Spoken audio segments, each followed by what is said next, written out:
Hello, students. Can you hear me? Hello.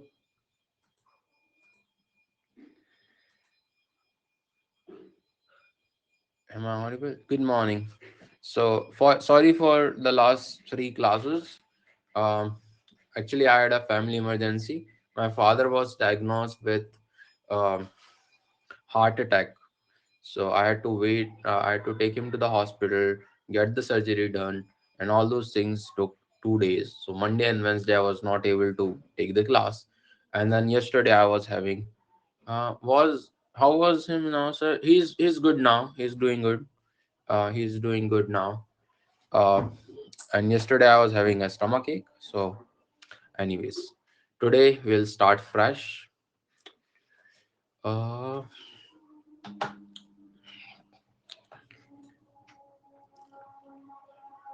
yeah. Let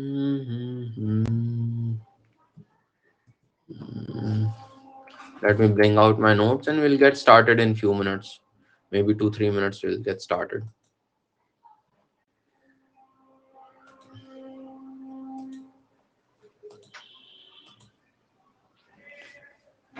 Mm,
let's wait for a few minutes. I don't think anyone is joining. I mean, I don't think anyone else is. Okay, Parag has joined. Mm,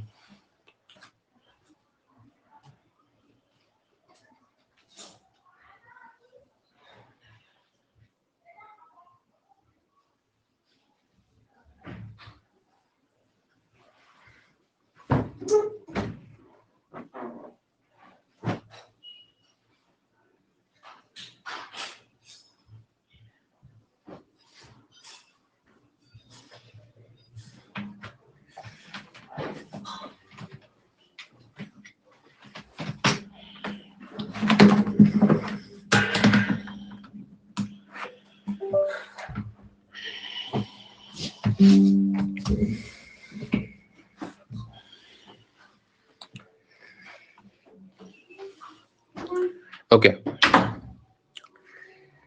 I don't think anyone else is going to join anytime soon. So we'll get started.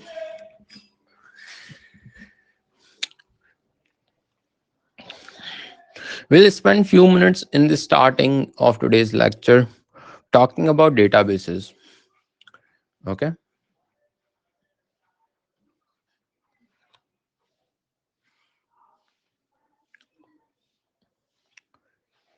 Good morning, Nitish. Let's try to understand where does the database sits. So you have some clients. I draw them like a computer. Like the screen that you're seeing at your computer right now is a client, and there is a server which sends the data to the client. and there is a connection between client and server. Client sends request and server responds to it. But server is like any other computer, like your computer. When you turn off the computer, whatever whatever was in the program running right now, whatever was in the RAM uh, gets deleted. There's nothing that is stored in the RAM.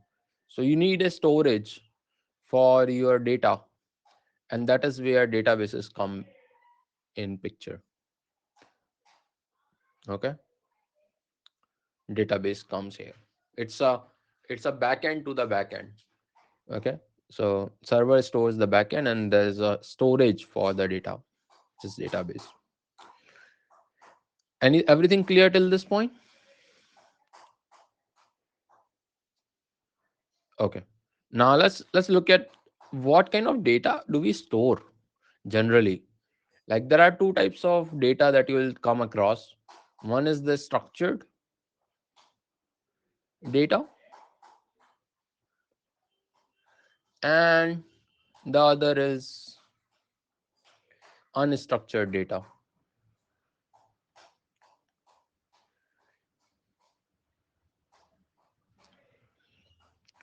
I mean, there is always some structure in data. You can say unstructured data is structured in some way. But what I mean, what these two terms mean essentially here is uh, structured data can be stored in relational databases. Relational databases. Any data that can be divided into tables is structured data. But a data like, so example is customer profile. Every customer has a profile, they have a username, they have a mobile number, they have an email address. All that can be stored in a database, which is structured data. But there can be unstructured data. For example, blogs, or maybe you scrap some website is scrap,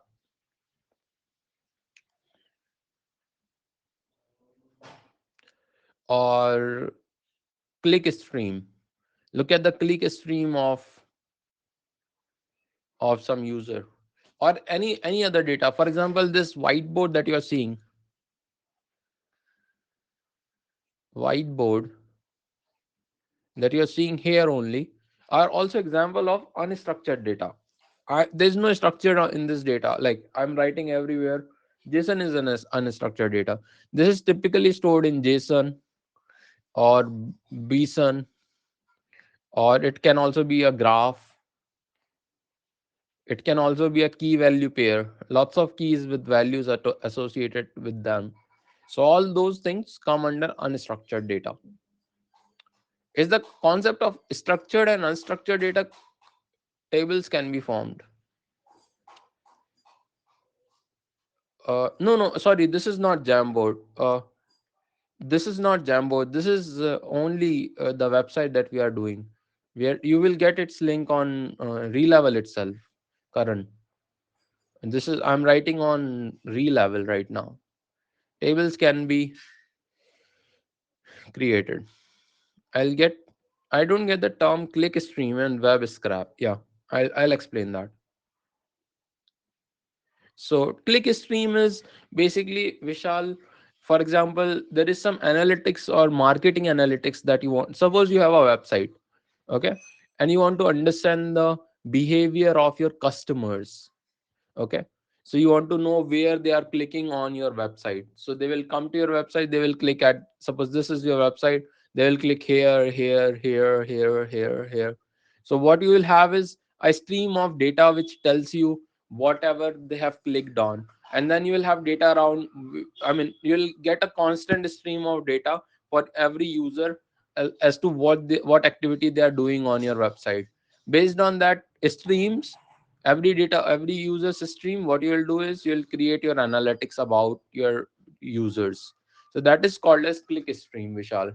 Websites do it, like Amazon do it extensively. They try to know what is the customer behavior, how they can improve their website, all that stuff. Okay. And web scrap is, suppose I have some website like a news website, and I want to get all the news in a PDF format. So what I can do is I can run a beautiful soup script. Beautiful soup is a Python library. You can learn a beautiful soup script on news website, and you can get all the news from there into a PDF format. So that is called as web scraping. You can take data from website using robots, using bots, and they will give you all the data. Suppose you want to store the whole Wikipedia into a PDF, or Wikipedia related to a topic on a PDF form document. What you will do, you will go to that website. There will be a script you will run, and it will download all the HTML and then scrap it, or basically format it in a way that you can read. So that is called as web scraping. Does that make sense, Vishal?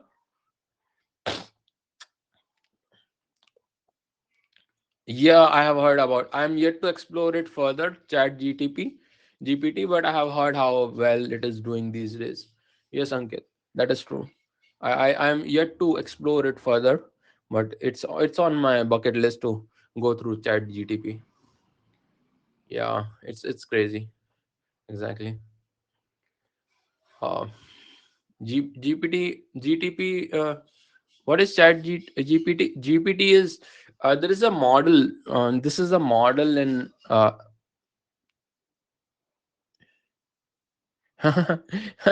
Choosing.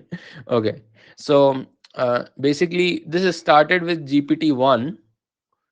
GPT-1 was there, and what it was a model that used to do natural language processing (NLP) based task, basically text processing based task. So you tell him something and it will do something for you. For example, if you wanted to write code, it will write down the code. So now, what with the Chat GPT, what has happened is you can just tell him to write code for a given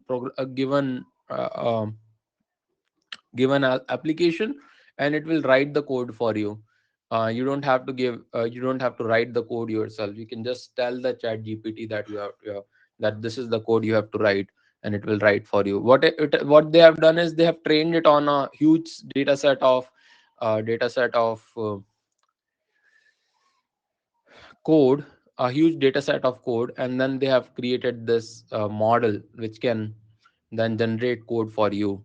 So this chat is like a bot that has yeah, GitHub Pilot was good, but it was not GitHub Copilot was good, but it was not the most interesting one. Like, I mean, it had problems.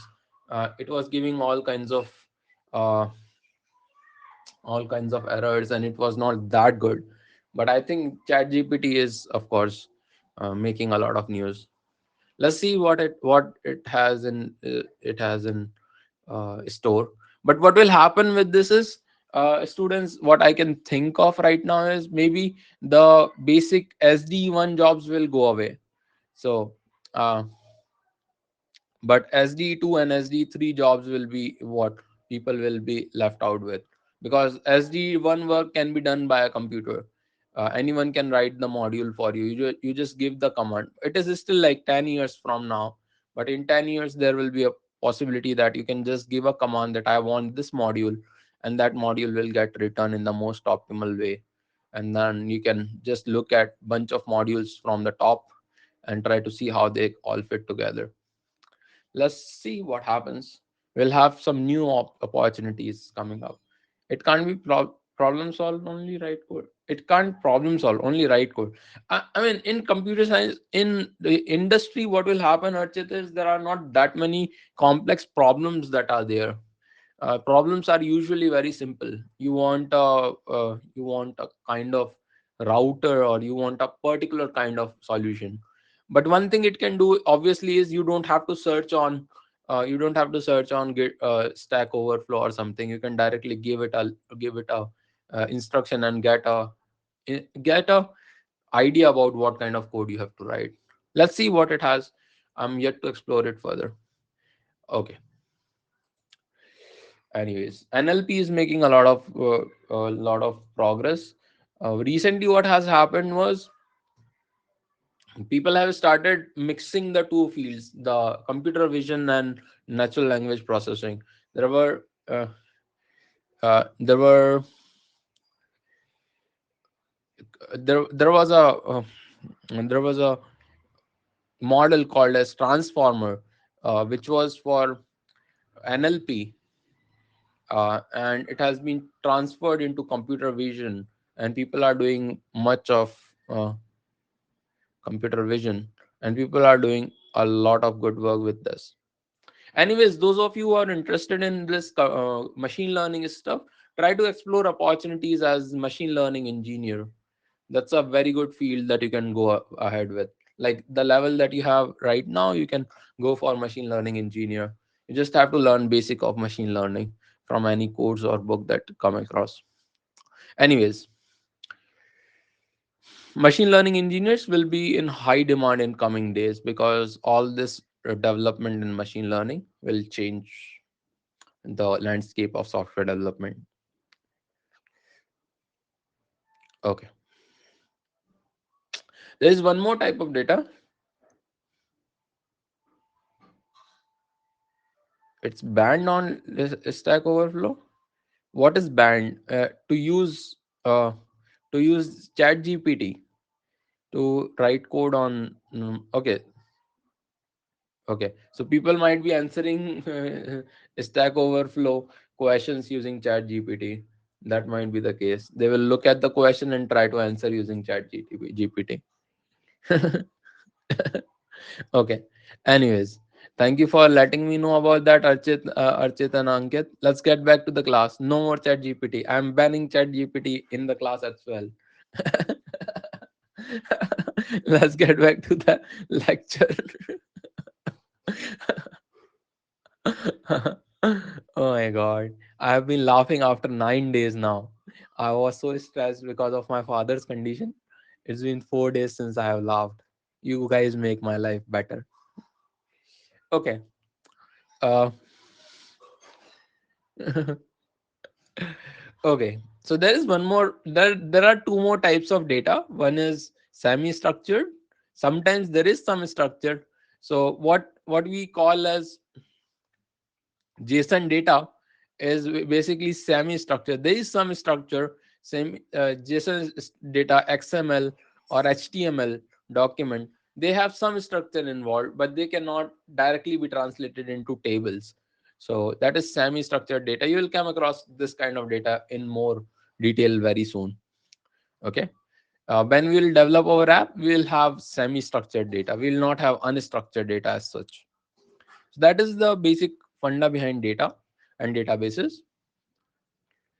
Now let's spend some time revising our. I mean, today's lecture is on NoSQL databases, but to understand NoSQL databases, it's very good that you understand relational databases first, because if you understand them, then you will understand the need for NoSQL. Okay, what happens with relational database or SQL based uh, databases is this: there are relationships. What is a relationship? Suppose there is a customer, you are a customer to Amazon. Customer. Suppose there is a customer, say Haran, and he buys books. Okay. He buys book one, book two, and book three. He buys three books. Now there is a relationship between Hariharan and books. Hariharan is the customer of three books from my bookstore or from Amazon. Okay. This is called as relation.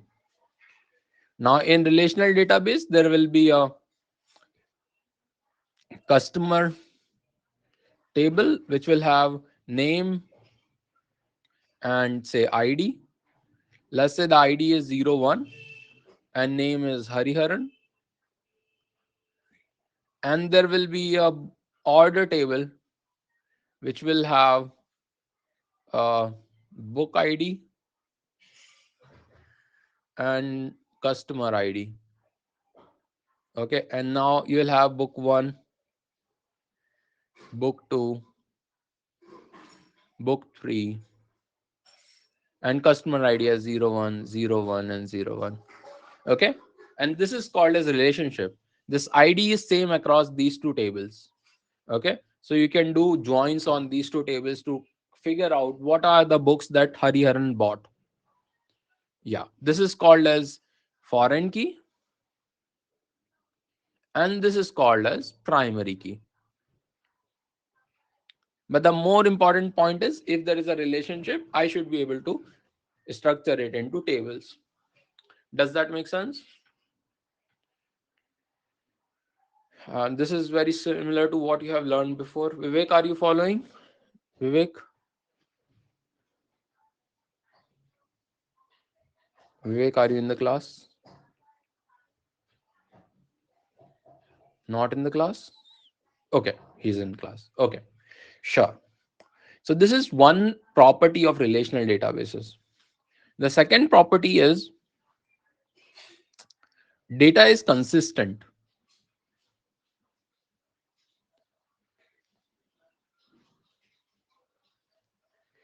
What that means is, if I somehow change the I if I change the name of Hariharan, suppose at customer ID 1, I want to save Ravinder. Ravinder is the name of customer with ID 1, or Hariharan decides to change his name, then that is going to change at a single place. And that change has to be consistent with all the table. It should not happen that tomorrow book 2 has a different customer and book 1 has a different customer. Both of them should return. Whenever I try to know who is the customer of book 2, it should be same as the customer of book 1. So what it means is, when I change data in this table, it should be consistent across all the tables. It cannot happen that I change at one place and in another place it is not changed. This is typically due to the fact that every data is typically stored at one place. This ID might be changing, that is one thing, but every atomic value or every transaction that has happened will be stored only once. Okay, so basic idea is everything is consistent in this database. And then there is asset property, which is whenever there are transactions that happen on my database, they should be consistent. They should not be inconsistent with each other. So that means if a transaction starts on my database, then the database is logged first. Then I make the changes, and once the once the changes are over, I commit it and then I unlock. Okay, so everything happens consistently, cleanly, very well structured. You will not have surprises in SQL databases. Okay, following so far: data consistency, asset transactions. Okay, is there any question? If you have a question, please ask. Yes, Vivek.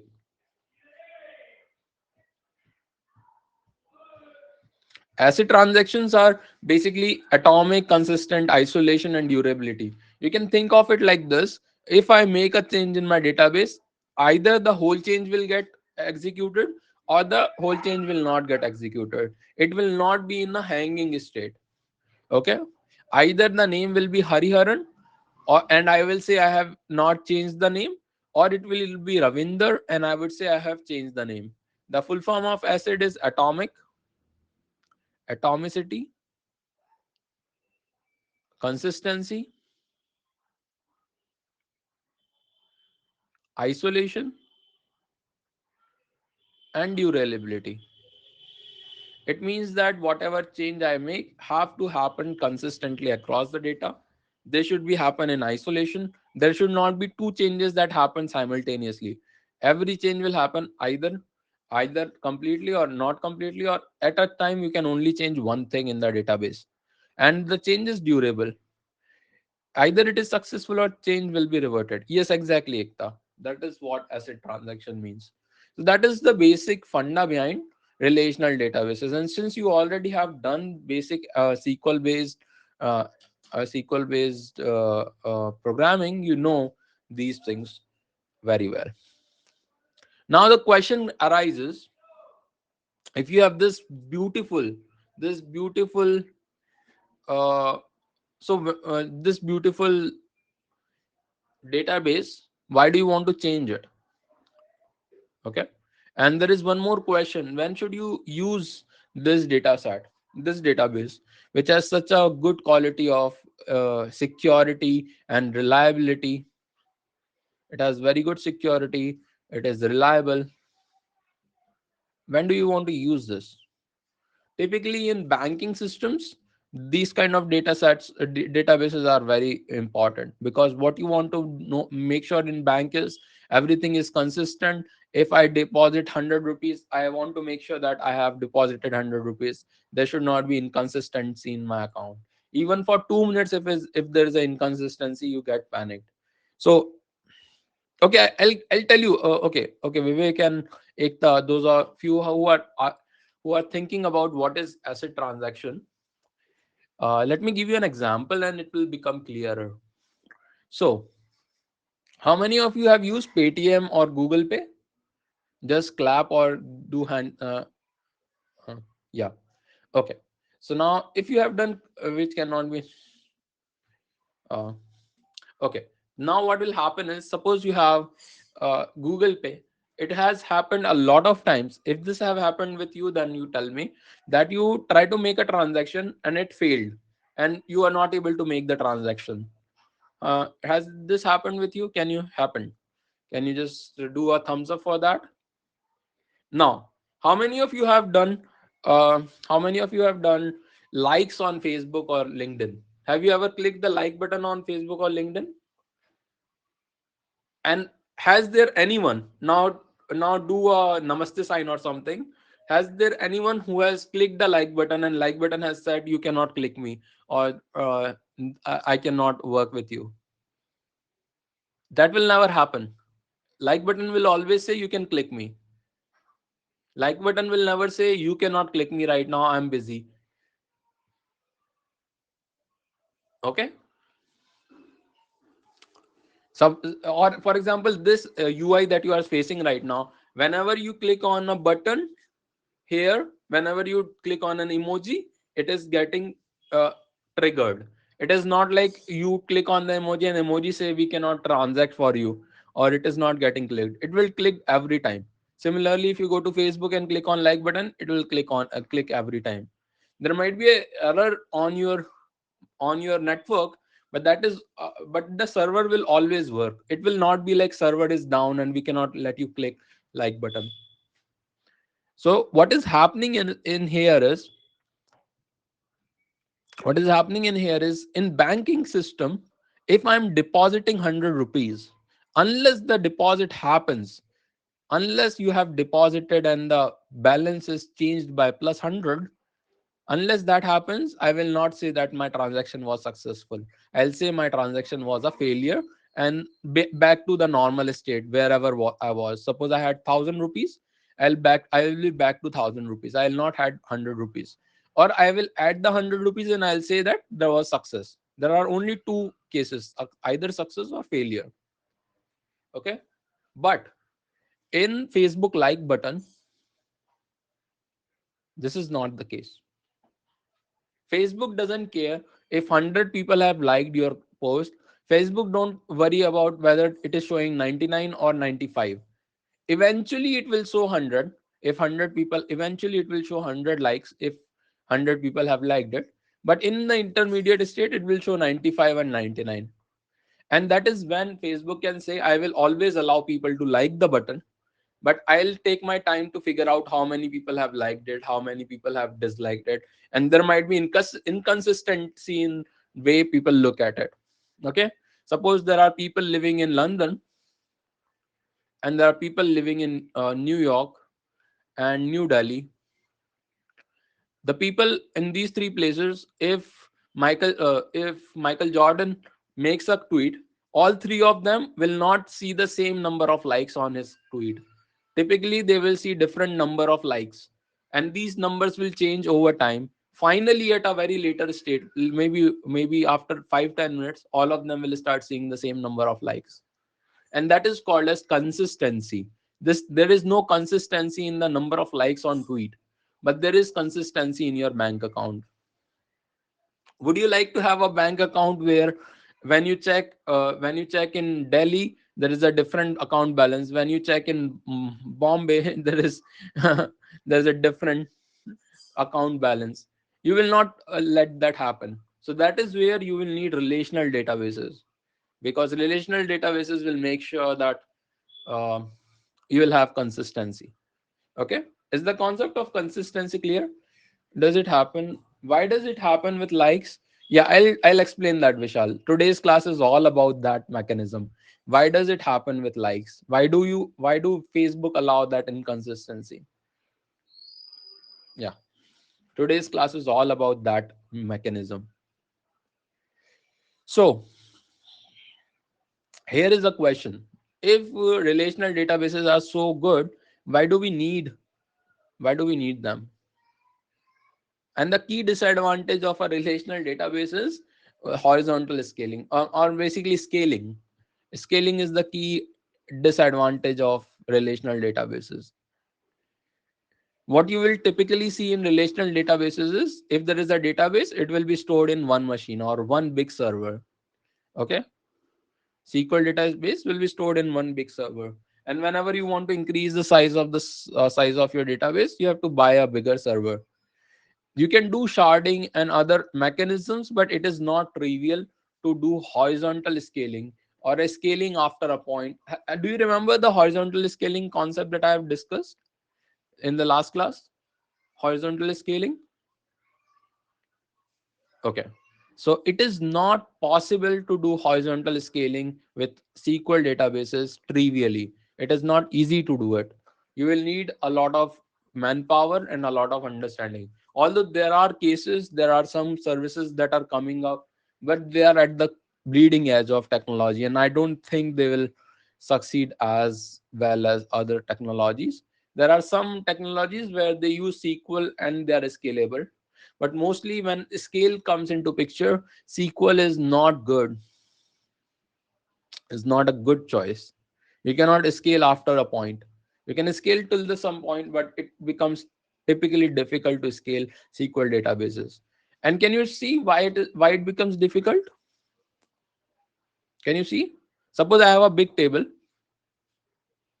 Suppose I have a big table, and what I want to do is I want to save half of the table in uh, one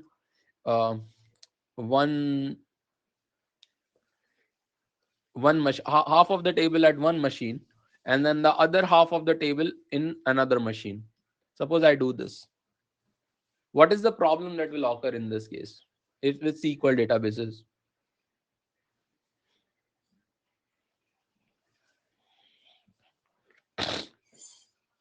What can go wrong if I save half of the table in one machine, machine number one, and half of the table in machine number two?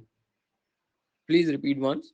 Well, the question is, suppose I have a SQL table, a large table. A large table is there, and I want to save half of the table in one machine and half of the table in second machine. Uh, Inconsistency between two, that can be a problem. But what is the general use of case? Suppose this is my customer table. If one machine goes down, the information is. Uh, can you give one word answer? Just one word answer will give you the case where, suppose I have customer database which I have converted into two machines. Okay, mapping needs to be done. Mapping may be a problem. What is the bigger problem? There's one use case where it will cause havoc. Like, you will not be able to make head and tail of this. Time will be more accessing data. Suppose this is customer table and there is order table, and suddenly you want to know which customer has ordered what. Now what will happen?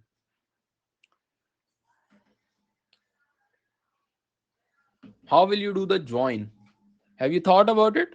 How will you do a join if tables are on two different machines? Suddenly join becomes no proper. Yeah, Mapping, you have to do mapping, you have to do a lot of work. Join will become extensively difficult. Yeah. Server using a different server, that you have to use a third server and take a copy of the data set and maybe do a join there. Join will take infinite time. I mean, it will take a lot of time just if the table is divided into two machines. You can do sharding, you can do some techniques, but um, the overall mechanism that happens in the table.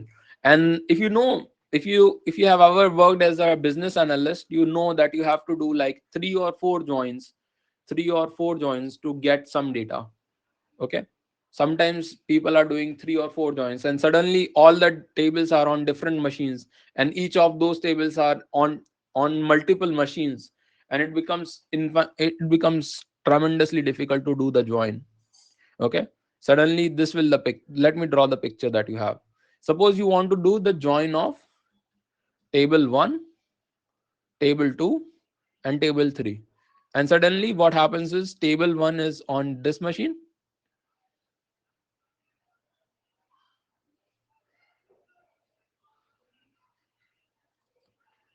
uh One server share address to two servers. That can happen. I'm talking about join. Suppose table 1 is on this table and table 1 is on this table, this machine. Table 2 is on this machine and this machine and this machine. Okay. And table 3 is on this machine. If you want to do the join across these three tables, you'll have to make a huge amount of network calls. Okay. And the algorithm will take so first you will have to check for each one of the data in this machine. You have to check each one of the data in these three machines, and then you have to check all that row. You have to create a row for that, and then check the data for T3. So there will be like a web of machines that will cause a lot of problem if you try to do join on a horizontally scaled SQL dataset. So that is the key problem. And people at um, Amazon in 2009 was running across this problem a lot. What they were doing is they were doing so many joins and their data set was so big, especially during the holiday season. The data set was so big that a simple query with 1 or 2 joins was taking around 2 minutes to run. And that was causing a lot of problem in the marketing process, and all those internal problems were happening. So they come up with a Dynamo dataset. They published a paper, uh, and this dataset was saying something clear, something clear. And that idea was, I'll not store my data in multiple tables. I'll keep a single table, and tab all the data at that place. So like this, customer will be a set where I save Hariharan. I'll have name as Hari Haran, and I'll have ID as say 01, and then I'll have order, and I'll have in this I'll have a list of books, book 1, uh, book 2, and book 3. And this will be one document that I'll save somewhere. Okay.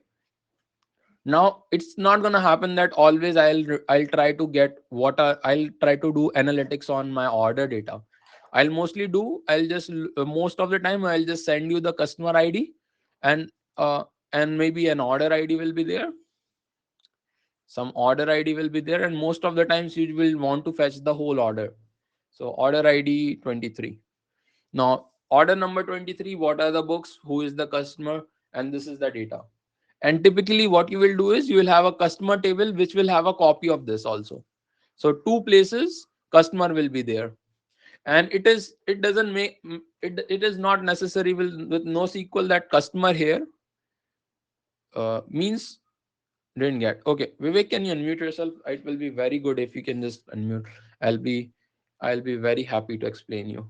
Otherwise, otherwise I might be running in loops. Vivek, can you unmute yourself?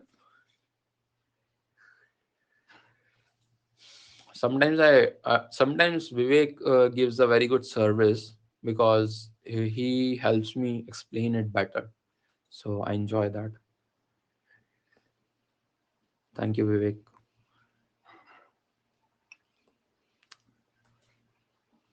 He's here. Let me invite him. Yes, sir. Hello, Vivek. Hello, sir. So, suppose somebody comes to your shop and instead of storing the order in the order table, what I do is I create a document like this. Okay. Okay. And in this document, I have an order ID which is 23. I have a customer which has used me and I save all the data related to the customer here. And I have order which is my order here. Okay. Okay, sir. Now have this is my order table. Okay. There will also be a table called as customer table, which will also have the customer data. The row in customer table will look like ID of the customer, say 01, and name of the customer, say Hariharan. Okay. Yes, sir. So now what is happening in order table? I'm saving the join of order table with customer. If you Yes. go back to this example. Here, what I was doing, I was having a customer table, and whenever there was an order, I was just saving the order here. Okay. Here I was only saving the order. Yes, sir. But now what I'm doing is instead of just saving the order, I'm saving the join of order with customer here. Okay, sir. Now what I can do is whenever I want the whole order detail, I can just do the order table lookup. I can look up into the order table and get the order. And whatever information I need for the order, I'll get it from this table itself. Okay, sir. And how will you will copy this order and why? You copy this order by basically, so as soon as you insert, so suppose there is a form in which you insert who is buying. Suppose when you go to a shop, what happens, they ask you your mobile number. As soon as you give the mobile number, they fetch their database and they know who is the customer. Okay. Yes, sir. Once the customer is fetched from the data table of customer table, it will be sent as the request here. This customer ID 1 has bought, and these are the details of the customer. I'll send the name and the ID to the server, and the server will record that this customer, and I will also send. So I'll send the customer details and I'll send the order details.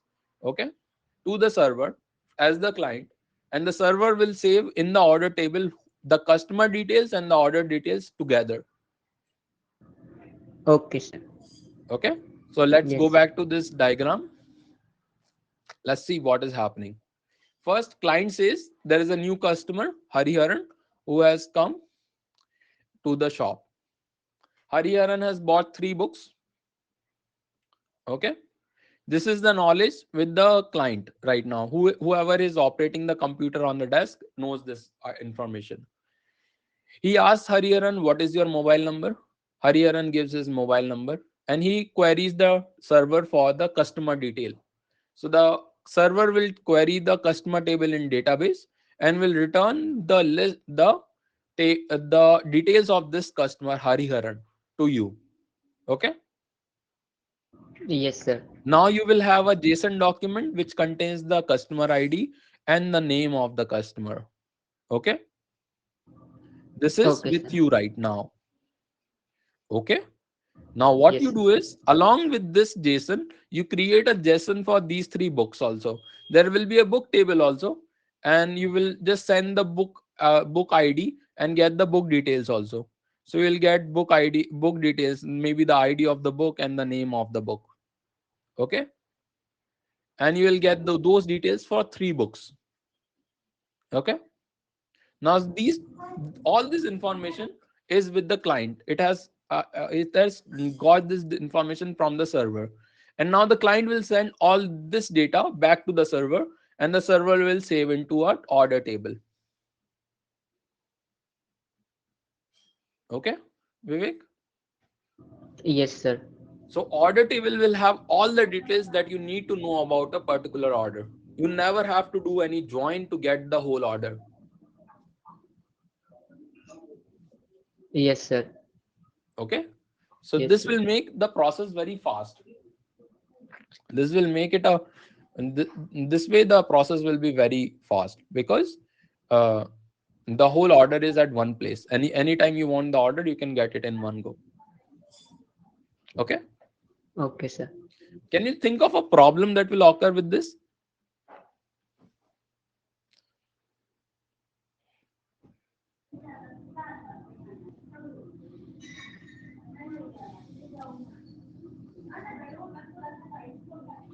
Vivek, what will happen if tomorrow Hariharan comes and changes his name to Ravinder? What will we Uh, have to do? Nothing, sir. If name will change, then we will get same data like using No, no, ID. no, no, no, no. That is the change which will happen. So now you have three tables. One is the order table.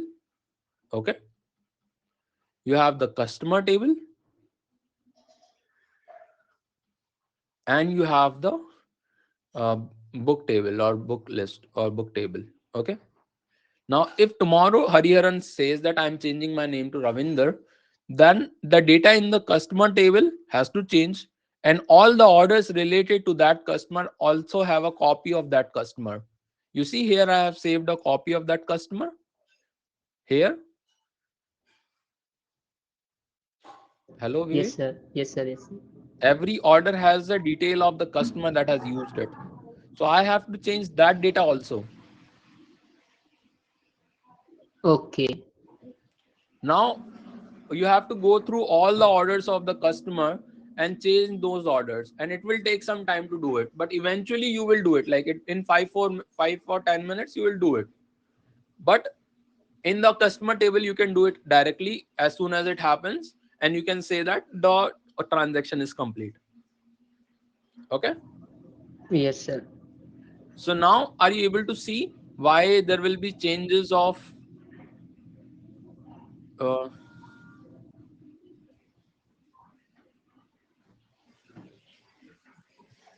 Aradhya is saying, can't we just get his details? That's what I'm saying, Aradhya. And just I'm coming back to you, Vivek. Aradhya, that's what I'm saying.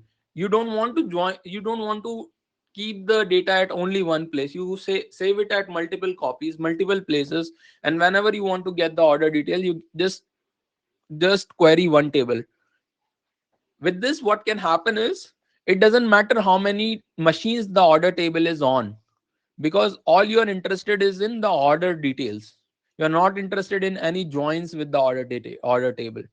So every order, so first 5 orders are on this machine, next 10 orders are on this machine, 12 orders are here, 13 orders are here, and there is a machine which remembers which order is on which machine. So as soon as you say I want order ID 23, it will know it has to go to this particular machine, and it will fetch the order and return it to you. So you don't have to worry about joining tables to get the order, and that is the beauty of NoSQL databases. Okay, sir, can't we store ID only while pushing data rather than storing name and ID together to reduce data inconsistency? Deepanshu, that is the key. If you just store the ID, when you want to get the data, you will have to do a join to get the data. You will have to do a join between two tables, and join is something you don't want to do when you are talking about a horizontal scaling. What is that machine called? Machine is database, DB server. Okay,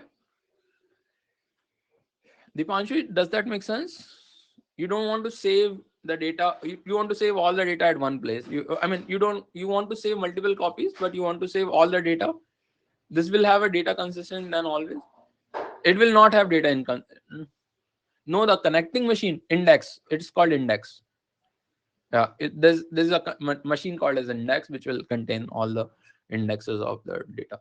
Yes, Dipanshu, there will be inconsistency in data, and this is where somebody has asked me before, Karan, you have lost the connection at the wrong time. What was the last thing you have heard, Karan?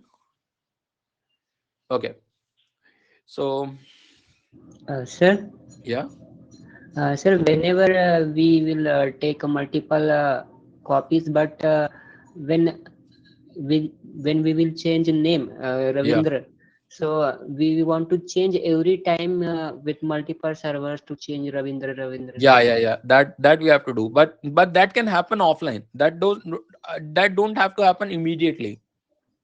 Okay. Suppose Ravinder has five orders, one on this table, one on this server, one on this server, and one on these three servers. Then what can happen? In some time, the order details will change in like 4 or 5 minutes.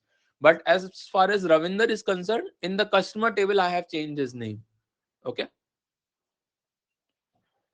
This is similar to how when you click on the like button, the like has changed in one server, but it has not changed in other servers. Okay, in 4 5 minutes it will change in all the servers like London, New York, and New Delhi. All will change the like number, but it will take some time. Okay, that is called as eventual consistency, and this is the reason why it happens.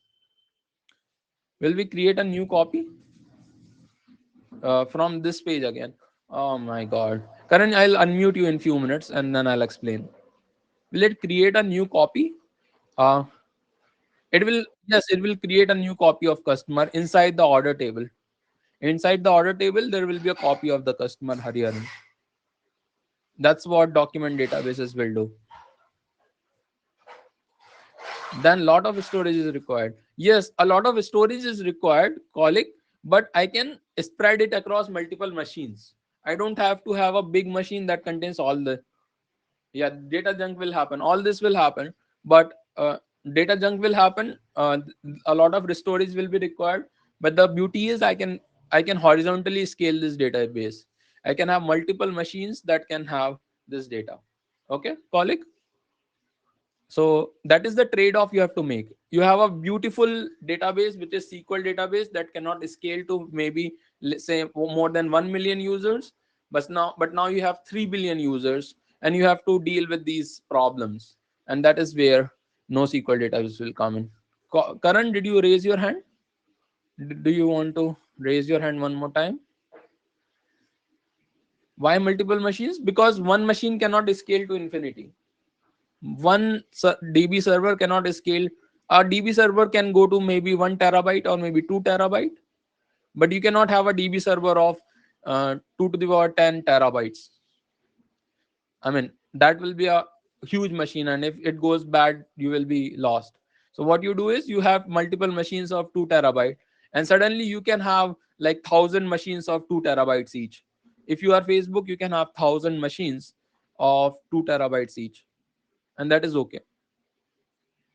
Okay, that's what I was saying. You have a mic issue also. Okay, so Karan, I will explain one more time for you. So we were dealing with SQL databases, and we are looking at are how SQL databases are clean and clear databases with consistency and asset property and all those things. The only problem with the SQL databases was as soon as I try to join across multiple scaling, across horizontally scaled database, I'll get into troubles and my bill will run into infinity.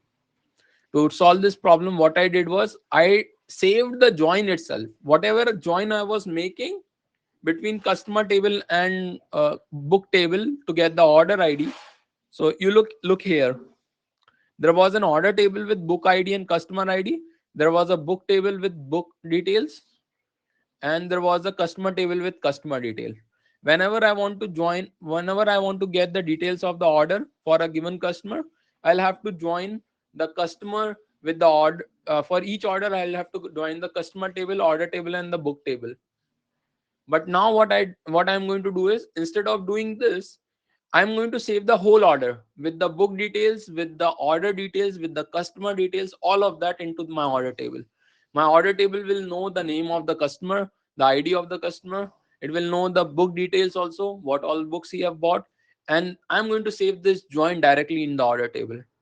Now, what I can do with this is I can spread the order table across multiple machines, because I know that always I will have to get the order by order ID. Whenever I give order ID, I'll get the order table. Okay. Does that make sense, Karan? Now, to make a NoSQL database, the first thing is to for you to know what is the access pattern. You should know that you are going to get order ID always. Okay. You should know what is the access pattern. Are you going to get order ID, order by order ID? Are you going to get customer by customer ID? What are the key access patterns? And then you can design the database according to it. But you don't have to go into that detail.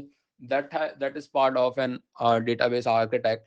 The key point here is we use NoSQL databases because we want to scale our database to a very high level. Okay, high scale. Yeah. Now, what is DB server? DB server is this, current. DB server is this server which runs the DB database. So you have a server which runs the server, and there is a database server which runs the database for you. Okay. So there's a machine that stores the database. Typically, there will be multiple machines that will store your NoSQL database. Okay, Karan? Yeah, okay. So that is one. Now this is one way of storing data. Okay, this data way that I was sharing with you, the order table. This is one way of storing data, and it is called as document based data, document based NoSQL databases.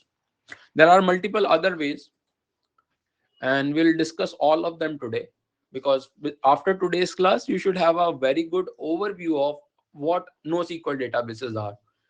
The key thing that you have to remember about NoSQL databases is that data will be stored as you are storing it in your RAM, instead of as you are storing it in your SQL database. Okay, that's the key point there. Now there are some points that I want to make about NoSQL databases.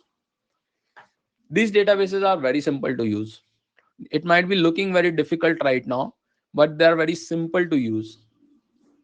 And there is no essentially no learning that you have to do. I'll say there's no learning that you have to do unless you are designing the database, which is the starting phase. There are people who are paid enormous amounts to design databases.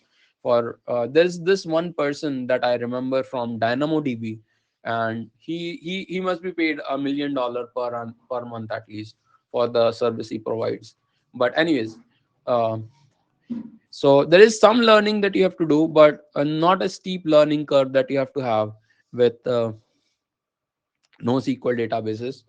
They are schema less, so you don't have to worry about tomorrow if you decide that your order will not store only customer and order detail, but it will also store a coupon code. So what you can do is you can define another field in the table, and suddenly half of your data will be without coupon code and half of the data will be with coupon code. So all that schema lessness, the shamelessness of the schemalessness is there with NoSQL databases. There's not much of learning. Just think of that you are storing your JSON file into a database, and you can get the JSON file by calling an index. There can be inconsistency in your data. Data can be bad. You don't want it, but it's part and parcel of NoSQL databases. But there is something called as eventual consistency. What it means is after 4 or 5 minutes or maybe 1 hour, your data will be back to consistent. So sometimes you don't mind your data being inconsistent. For example, if you're running Facebook and you don't mind whether the number of likes are same in London, New York, and Delhi, it's okay if there are some inconsistencies. You can work with it. Not that many people are sitting in New Delhi and New York and communicating with each other that the likes here are 100 and the likes there are 200. So yeah.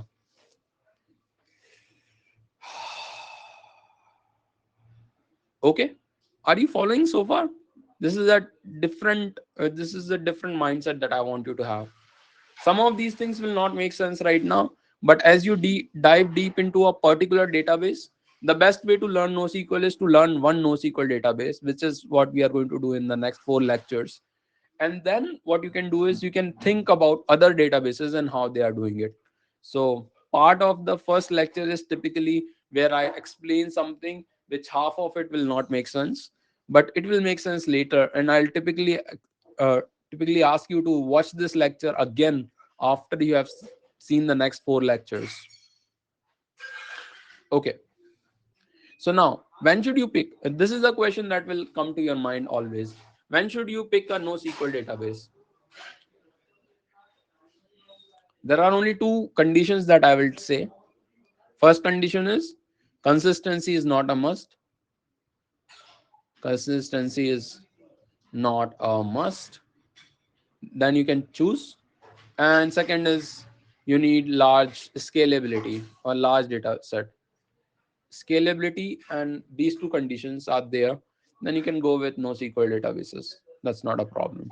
Sometimes people also choose NoSQL databases because easy to learn, because they don't want to worry about SQL databases and easy to learn.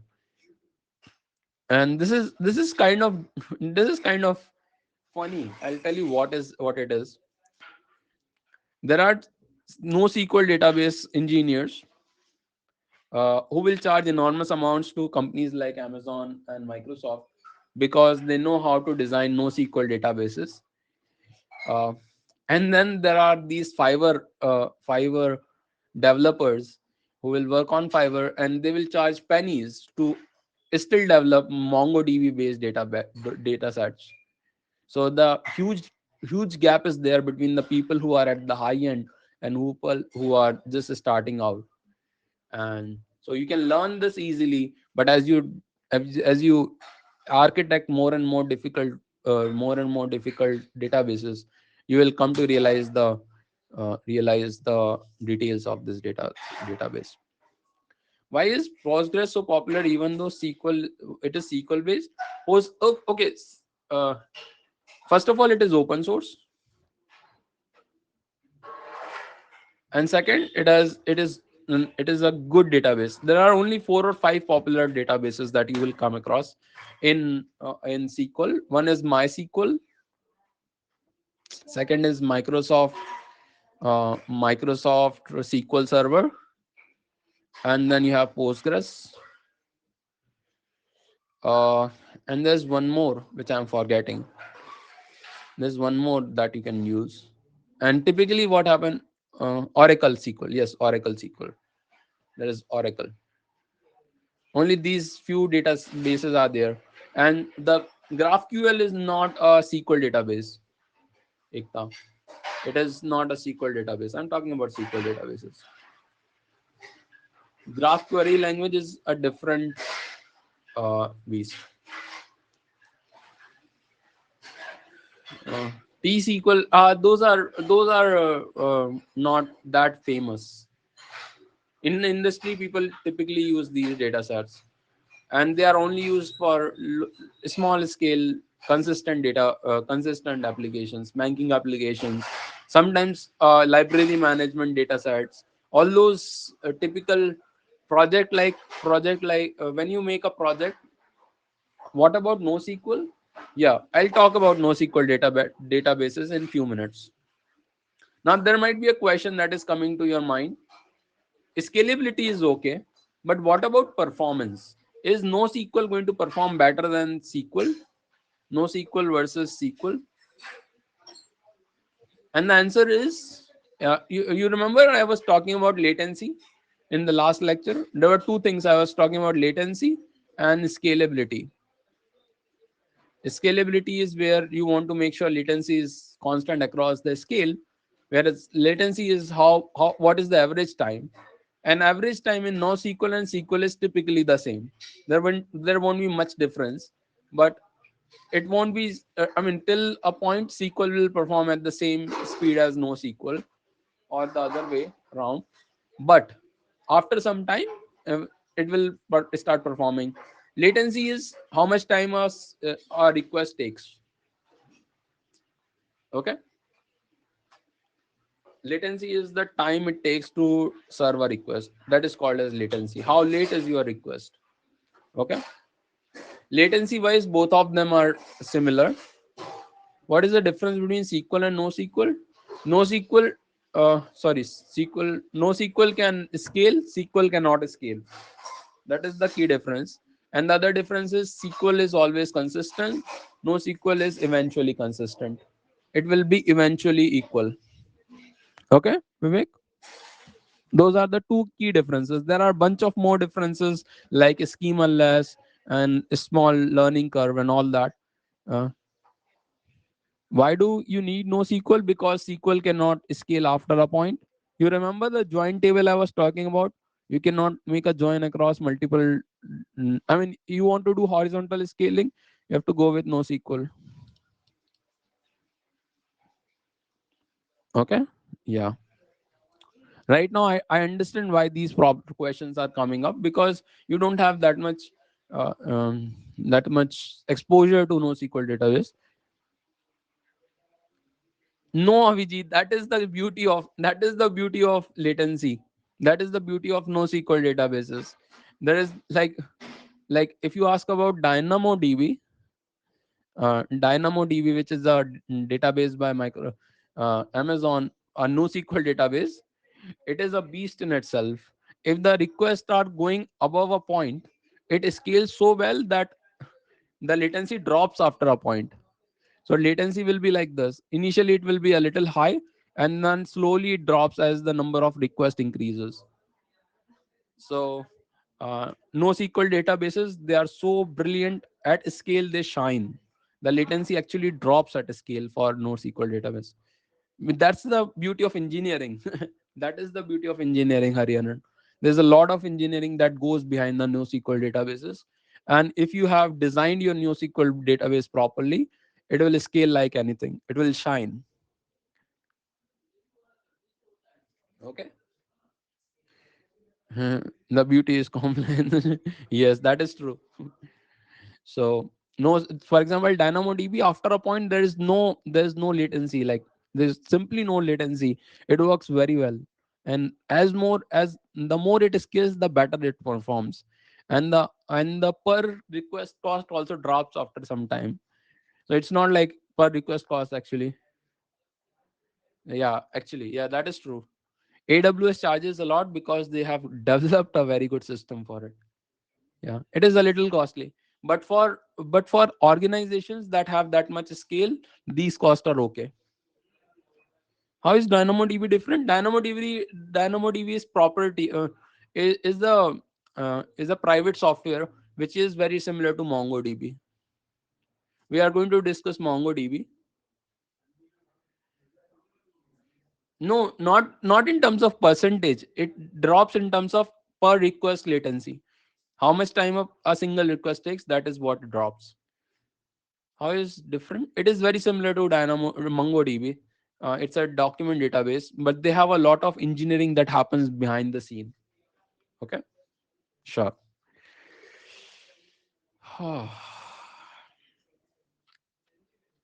Does that answer your question, Karan? What is the graph showing? Graph is showing the time versus scale.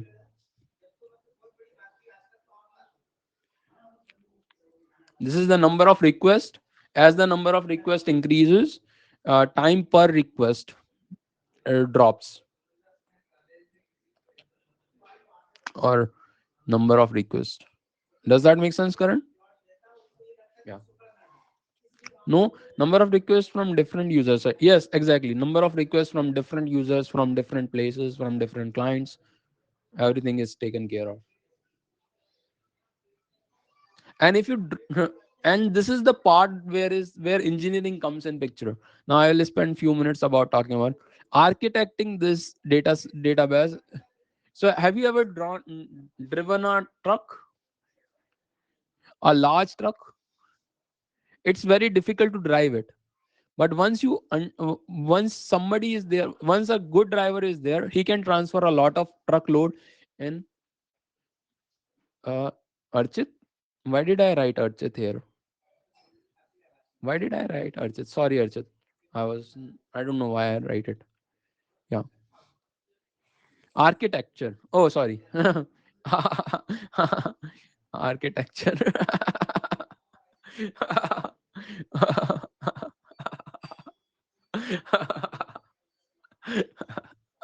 Okay. Yeah. So this is the part about database architecture. So the people who architect the DynamoDB data structures are paid a lot because they can save a lot of server cost for you in very little time. They can, I mean, they can save. A well architected database is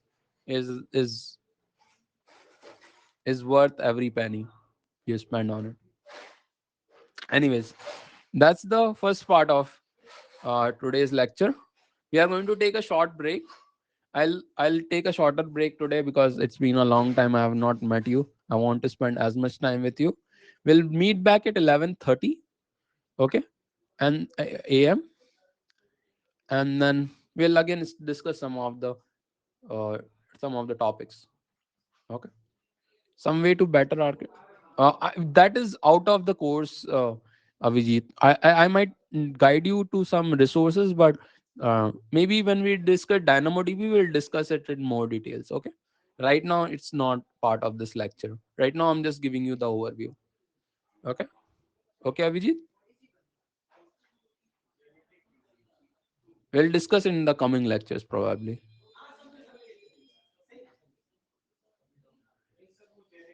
Hello, Avijit. That's okay or not okay? Okay.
Hmm, not integrated. Hmm. Hello, students. Welcome back to the class. Can you just make some noise? Uh, we'll spend the rest of this lecture.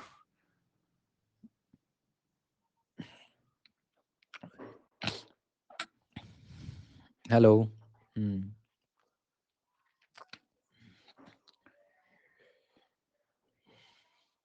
We'll spend the rest of this lecture talking about databases. I mean, we have been talking about databases, but talking about NoSQL databases and types of NoSQL databases.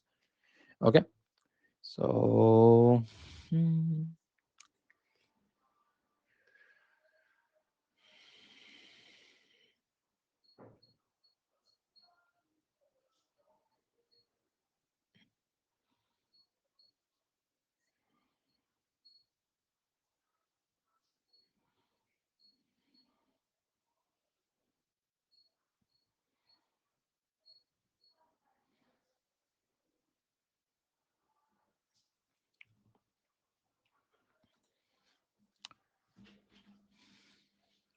So there are four, five key types of databases when you talk about NoSQL databases. First type is document oriented.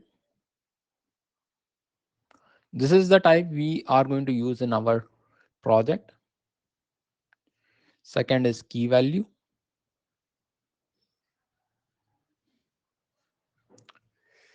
Third is wide column or column based also. It's called as column based. Fourth is graph. And there's one more called as time series, but we will not discuss that. It's not needed for this class. There's also time series.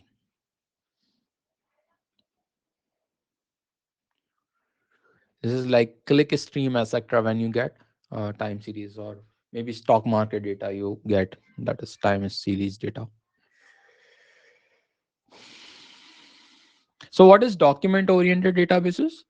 You have basically a database where each row is a document that you save. This is very similar to what you have seen previously. Basically, you have bunch of objects. Each object has an ID and there's an object associated and a value associated with it.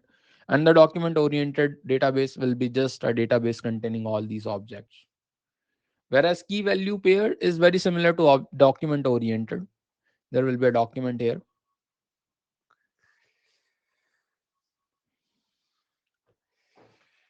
Uh, okay. So we'll come to key value in few minutes. Let me see when you should store. Let's look at some of the popular document oriented databases. There is MongoDB, which we are going to use. There is CouchDB. There is uh, DynamoDB.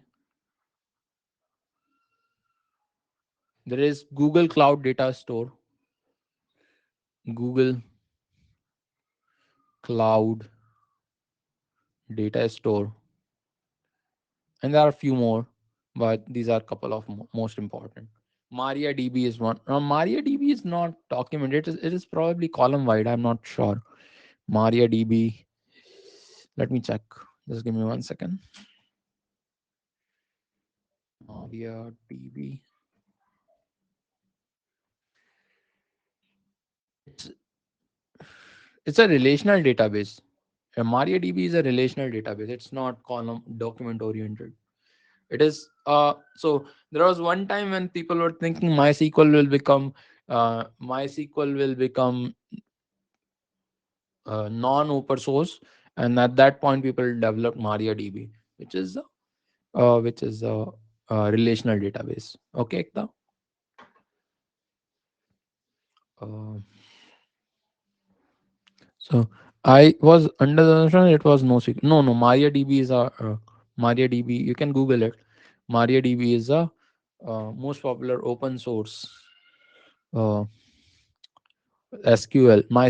It's based on MySQL.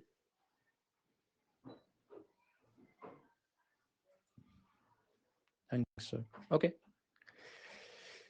Hmm. There's a penguin whose image comes when you click on MariaDB. Yeah. Okay. Key value pair. So when should you use document-oriented databases?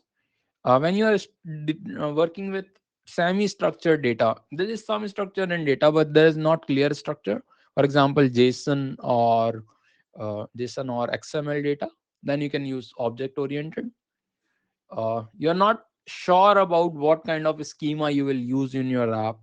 You are just building the app initially, and mostly for all the pad projects where you are not sure what you are going to do with the app later on, you can start off with document oriented. It's a very versatile database, and you can use anything inside that document. Essentially anything you can do with the document.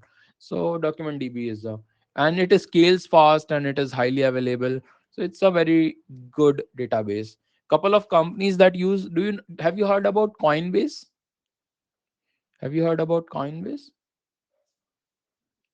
Coinbase, yeah, Kuber. It's very similar to Kuber. Coinbase is basically a cryptocurrency exchange, and what they do is they use MongoDB to serve bunch of requests. That as their database, they use MongoDB. Okay. Similarly, Sega uses MongoDB at the back end. Hmm. Sega is gaming company. There's a Sega gaming company. You might have played some games on Sega. Yeah, Sonic is a game from there. Yeah. So Sega uses MongoDB at the back end. Now let's look at graph databases. What is graph database? Have you? So basically, what happens in document oriented is you are saving objects into the database. That is the basic idea that I want you to remember. You are saving objects into the database. With graph, you are saving graphs. Okay. With graph databases, you are saving graphs. Sometimes, so what happens is there when there are a bunch of relationships in the database and you save it in relational database, then you'll have to do a lot of joins to get a database. Suppose you want to do breadth first search on a given point. uh, what do I mean by that? Suppose there is a friends graph on Facebook. Everyone is friends graph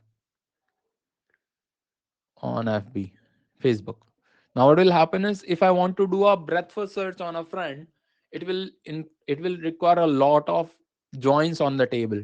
And since the table has 3 billion users, it will be almost impossible to do a breadth first search using relational database. But do you know what breadth first search is? I have discussed it in my graph lecture. So some of you might not know about it. Breadth first search is when you have a graph database. It is a level wise traversal of a tree. Okay, similar to level wise traversal, or even if you want to do DFS on graph using relational database, it's very difficult. But with a graph database, what you do is you save the adjacency list or adjacency matrix into the database, and then you can do a basically graph search or graph traversal. Whenever you have these kind of relationships, you can use them. So when mm, Walmart uses graph database for product recommendation. Walmart, when it recommends products to people on its website, it actually uses a Neo4j database for recommendation purposes, which is a uh, so in a graph database you can easily do recommendation based engines. Does that make sense? Am I talking a lot of gibberish? Vivek, are you following? Do you remember the graph lecture, Vivek? And do you remember how to do DFS and BFS on graph? In graph database, you just save that whole data structure into the DB. Direct DB will contain the graph. Walmart uses it. NASA also uses. If a project have, that's a very good question, Avijit. A project can have multiple types of DB. It's not what I'll discuss white column in few minutes, but let me comment to Abhijit. A project might have different requirements. Some of the databases might be object oriented. Some mini service will be uh, yeah, some mini service will microservice will be using a key value pair. Some microservice will be using a graph database, and this is an industry norm. There will be multiple databases which will be used in a single application. How do they communicate? How do different services communicate in a application, Abhijit?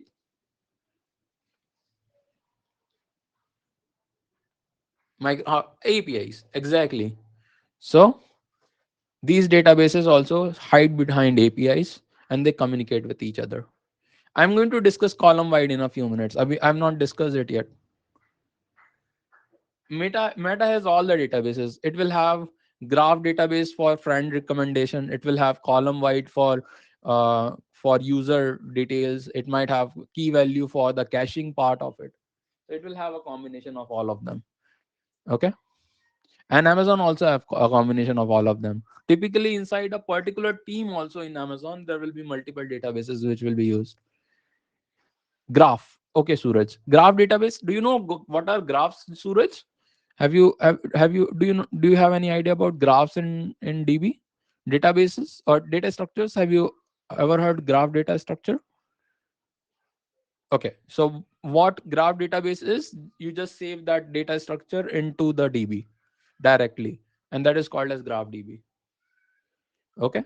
Now on top of that, you can do breadth first search, depth first search, all topological sort, all kinds of algorithm that you can run on your normal graph data structure. You can run on this database also. Does that make sense, Suraj? Yeah, they use so no, Ekta, it's not like this. They use API to communicate, of course, but they have a very simple API and it's very simple to write to these databases. But typically what will happen is one data structure, one database will be attached to a server, a server for a mini microservice, and this microservice will be communicating with another microservice with a separate database. This will be one way. This will be server 1 and this will be server 2. Sometimes this server might be attached to two DBs, DB1 and DB2, which have different technologies involved, but it will be combining the data from these two in different ways. Whenever this has to communicate with this, it will go through the server. Okay? Okay, Suraj? So server will be the brain that will communicate. DB will only be like a storage device which will store whatever you tell it to store. And these DBs are basically, does that make sense, Ekta? Okay, sure. Hmm. So where was I? Column wide. So graph is clear then. Now let's talk about key value and then I'll talk about wide column. Key value is basically, do you remember the queue implementation that we have done in class? Queue implementation. Can somebody tell me how did we implement a queue in our data structures course? First in first out, that is true, but what was the implementation? Which structure did you use for implementing it? We used an array and a linked list. We used two stacks array. No, we used something different.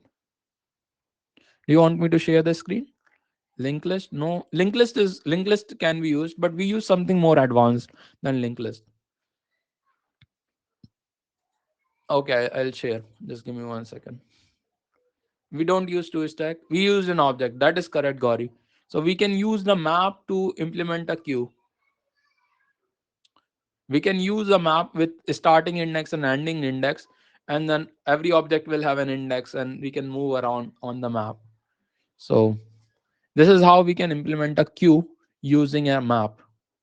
You will have a map which will contain indexes 1, 2, 3, 4, 5. One will have some value, say one will have value A, two will have B, three will have C, four will have D, 5 will have E. And then you know that start index is equal to 1, and index is equal to 5.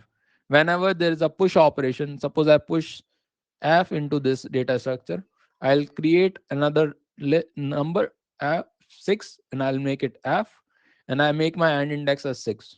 Suddenly I'm able to push to the end of the linked list, end of the queue, and whenever I have to pop something, pop, I can make the start index as 2, and I can delete this guy. So this way you can implement a queue using a map. Do you remember this?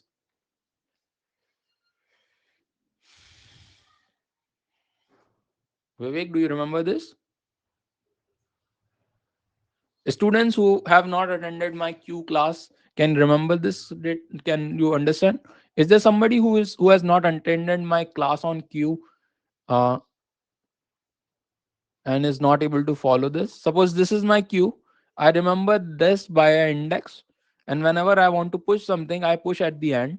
Suppose I want to push X, I push it like this, and if I want to pop something, I pop from the starting, and I make my start index and an index change over time. A start index will become 3 and an index will become 7. That's how I can code up a queue using a map. So now coming back to the key value pair. Sometimes you need a lot of DQ will work here. DQ will work like this. DQ is pop. DQ is pop. This pop is basically DQ. Okay. DQ is basically just remove the lowest index and remove its data from the queue. Okay, key value pair can give you queue data structure. So what you can do is, if you have a service queue that you want to implement, you can use a key value map. Okay, caching, persistent state, all those kind of things where you want to store a key and a value. For example, here also key value databases is basically a map that you store. And whenever you want to store a map into your DQ, sorry, DQ, yeah. DQ, sir, sorry. DQ, doubly ended queue can also be implemented using a map. That is completely possible, Vivek. DQ will work, a normal queue will work, both of them will work. Okay. So whenever you want to store a map, you can use a key value pair database. There are a bunch of them. There is Redis, there is Hazelcast. You might have heard about React. There's Voldemort, there's Memcache, there are a bunch of them. Redis is the most popular in terms of you might have heard about Redis queue, which is basically the same idea that I have drawn here. You will have a queue data structure that is implemented using a map, and it is saved in the DB. Whenever you have, so why do you need this kind of key value database? Suppose you have a service and you are encountering a lot of requests on your server. Your server will not wait for all the requests to come. It will keep a queue, and in the queue you will insert your request, and server will keep on solving the request in the queue. If there are too many requests, they will go into the queue. If there are too few requests, they will and the queue will be empty. Okay, this service queue is what is used in what we use as Redis queue is nothing but a service queue. Okay, this is your server. So that is key value pair. Now, last but not the least, let's talk about the wide column database. Difference between object oriented and key value. Object oriented is typically the internal things are different, but basic difference that you can think of it between these two FGs is the difference between object and map in JavaScript. You know, uh, uh, there's a subtle difference. You can do both of them can do the same thing. A object can do what a map can do, and what a map can do can be done by an object. What a object can do can a map can also do. But the good thing is map gives you some more capability, and object gives you some other capabilities. When you have a lot of unstructured data and you're not sure how you are going to exactly use it, then object is the way forward. Key map uses map. Key value uses map. Yes, it uses map current. Exactly. And whereas object oriented is uses bunch of objects. Yeah. There are few implementation details that change, but overall object oriented is similar to objects. Oriented is similar to objects. Redis and Hazelcast. Redis is basically a queue. So Redis is basically a key value store. It is a map that is stored in your data in your storage. It is not in your RAM. It is a database that stores a map. And then there is Redis queue, uh, which is used by servers while they are getting client request. When you send a request to your server, it does not directly go to the server. It first goes to Redis queue, and then Redis queue, the server will read request from the queue in first in first out manner. Okay, Suraj, that is what Redis do. Redis queue do, and Redis is basically a key value store, and Redis queue is the implementation of a queue data structure using the map. Okay, Hazelcast is another key value store. React is another one. There is few more. This Memcached is also there. So a bunch of them. One one beautiful use case of key value store is when you want to store a cache. Okay, suppose you want to store a cache, you will have some pages that you want to remember because you are using them again and again. So what you can do is directly give them an ID and store them in your cache. So React is typically used in caching. Okay, so let me show it to you how this will work. How caching works, let me show it to you. Suppose there is a server which has a DB.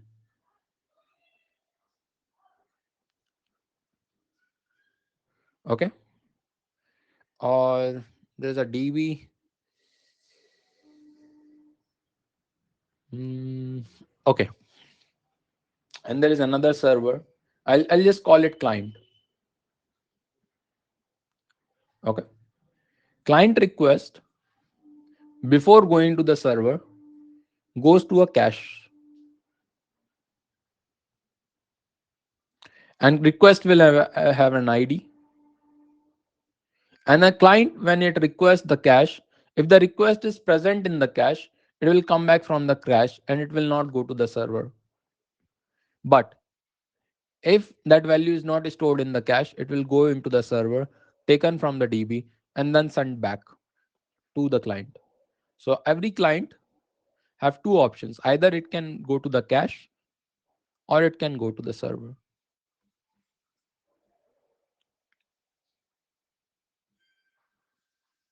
This cache will be cache is also a server. Yes, cache is also a server, but I'm calling it cache for the time being. Like uh, yeah, cache can be anywhere. This is also a server. This client is also a server for somebody else. Like client and server, it is not the final client, but it is a server which is taking value from a given server. Before getting it from this server, this request will first go to the cache, and if cache already has it, it will return that. This cache will have a request ID. Request,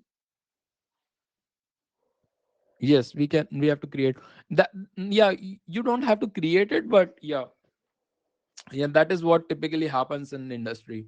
You have caches all over the place. Whenever there is a server, there's also a cache which replies faster than the server.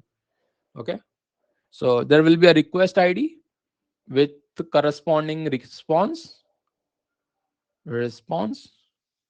and this will be a key value store. Okay, so every request ID there will be a response and it will get sent all the time. So when you have to implement a cache, it's a good idea to use a key value store. That was the point I was trying to make, Deepak. Okay, does that make sense? Confused with cache server?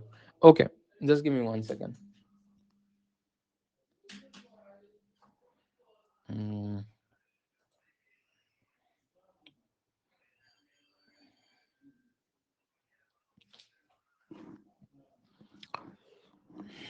I'll explain. I'll explain. Don't worry about it, Vivek. Cache server. I'll explain. I'll explain. Suppose this is your backend server. This is your client. This is where the machine which is running your computer. This is the machine that is running your browser. It sends a request to the backend server.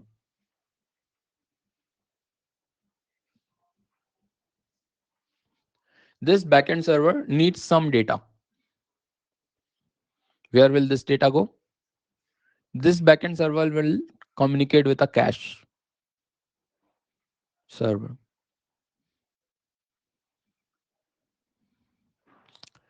If the value is not in the cache, then the cache will communicate with database server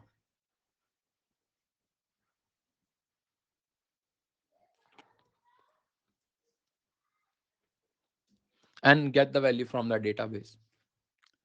What this cache is doing is, for every request which has come recently, it is remembering the response. And this request and response forms a key value pair. So you save the request and response, a table of request response, into this cache. And whenever a request comes, you send the response. So when you implement a cache, what you need is a key value store. Does that make sense, Vivek? Okay. Deepak, is this making sense to you? The cache server, how it is working, what it is? Deepak, Yashwant, do you want to unmute? Okay. Deepak, Yashwant. Deepak, can you unmute yourself? I want to just hear out your question. If that's possible, can you unmute yourself? You can't unmute. Okay, let me see. But cache is the server, right? There is not a difference between response of same request based on different users. Yeah, that is not. I mean, the request will have a request ID, and typically when the same request comes, then only you respond. Okay. So every request will have a unique request ID. If the same user requests the same thing, then only you respond with the same thing. Okay. I'll tell you I'll tell you an example of this. Suppose suppose Michael Jordan. I don't know why Michael Jordan is coming again and again. Michael Jordan makes a tweet, and this tweet will be saved in that database server somewhere.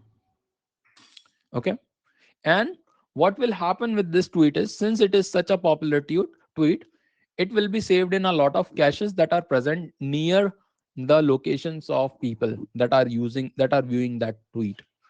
Okay, so now this tweet will have a tweet ID,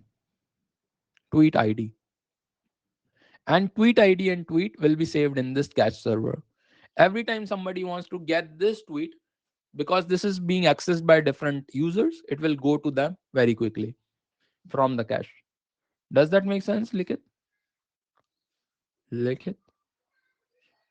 Okay. So all the most common things are going to be saved in the cache, so you can get them quickly. Cache is basically a simple key value pair. It does not do anything other than that. And you can have a very small cache at different places, and then cache will increase up, boost up your latency, boost up reduce your latency and boost up your speed, because it's a very fast database, and you can have a small database at different places. Does that make sense, Deepak, now? Or is I can do you want me to explain again? I can explain again, don't worry.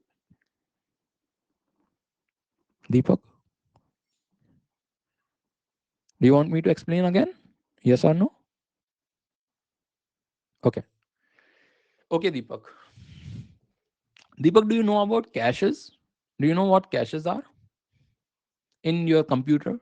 Have you ever taken a course on the operating systems or something where they would have taught you about caches in computer? Okay. So in computer, what happens is there is a storage, which is a slow machine, and there is a cache. And whenever you need some page from the storage, first it goes to the cache, and then it comes to the the CPU, or the RAM. Basically, it comes to the RAM. When a page has to be loaded into the RAM, it first goes to the RAM first checks in the cache. If it is present in the cache, it will load from the cache. Otherwise, it will load from the storage. This is the basic process that happens in any computer. In distributed system, this same process is then replicated into multiple machines. Cache server will be a separate machine, database server will be a separate machine, and backend server will be a separate machine. That is the only difference that is occurring here, Deepak. Rest everything remains the same. There's a different machine given to cache. Okay. And that machine typically runs a key value store. Key value store. Okay. Thanks, Deepak. It always makes me happy when some students' doubt get cleared. I cannot tell you how much happy you make me. Okay, so column-wide databases. This is another way of storing data. And how do I put it? Have you ever had a request where there are users, there are users, and you want to find the average age of the user? If you ever do analytics on, if you ever do business analytics, they will teach you a lot of SQL, because business analytics, the core of business analytics is SQL. Also in SQL, what they do is they do a lot of these kind of queries: average age, max age, min age, standard deviation in the age, all those kind of aggregate functions that you apply. Okay.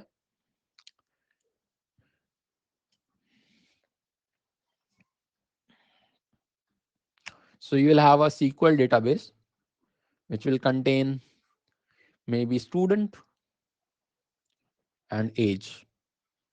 And now people will ask different kind of questions about age. Business analyst will ask what is the mean age of a student, who is the youngest student in class 8, who is the oldest student in class 8, what is the average, what is the average grade of students who are born in January, what is the average grade of students who are born in December. All those kind of statistics people will be asking about a table. Now in SQL, these statistics make sense. They are easy to do. But sometimes what happens, there are applications, for example, Netflix, which needs a lot of data, which needs to do a lot of data analytics on a huge amount of data. And suddenly this table is like, since it is SQL, you cannot have it on multiple servers. You cannot horizontally scale it. So what is needed? The need is to do analytics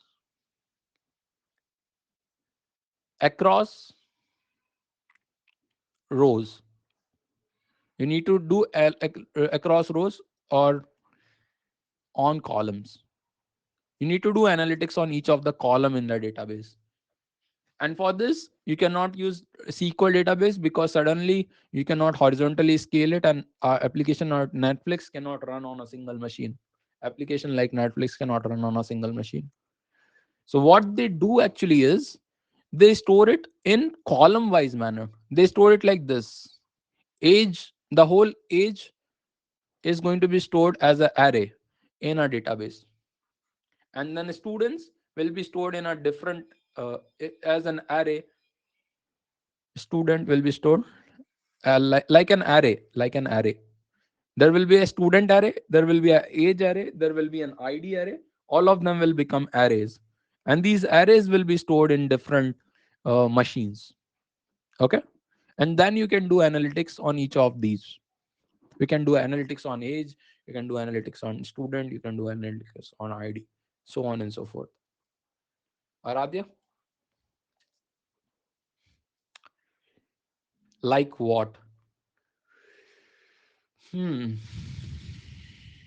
Okay, so I'll explain it one more time. So, why to store like this? Because you want to horizontally, because most of the analytics that you want to do is on per column basis. So you don't want to do analytics across columns. So you store them per column basis, and then you can horizontally scale it. You can store one column in one machine, second column in second machine, and then you can do map reduce kind of stuff on these columns. Have you ever used map or reduce on your array? So now you can do map and reduce is something that can happen in a horizontally scaled manner. So suppose you have bunch of machines, you have bunch of like five machines also. If the array is spread across five machines, then also you can do map and reduce. Now Netflix might ask a question like, how many? What is the average watch time of users? What is the average watch time of users in India? So there will be a array which is going to be, yeah, I'm showing the example. Okay, I'll show the example. Just give me 1 second. So I'm taking the example of Netflix. Now Netflix might have a use case where they want to find the average watch time of users.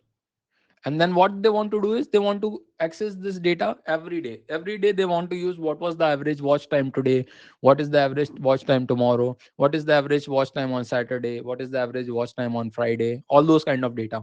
They want to have a graph of this. Is the use case clear? They want to have a graph of average watch time.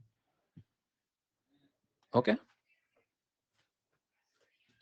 now the question is, since Netflix have a lot of users, imagine they have so many users that you cannot do it on SQL. Okay, you cannot have a table containing the watch time of every user on a table. You don't care about whose watch time you are asking when you are talking about average watch time. You are talking about the aggregate of the column. You are not interested in the rows here. You are only interested in the overall column. So what Netflix will do is Netflix will have a watch time watch time column. Suppose there's watch time column and there is user column, user ID. Okay, now watch time might be an array, a long array. Imagine a long array which always contains the watch time for that day or whatever, or last hour or that day or whatever watch time is there.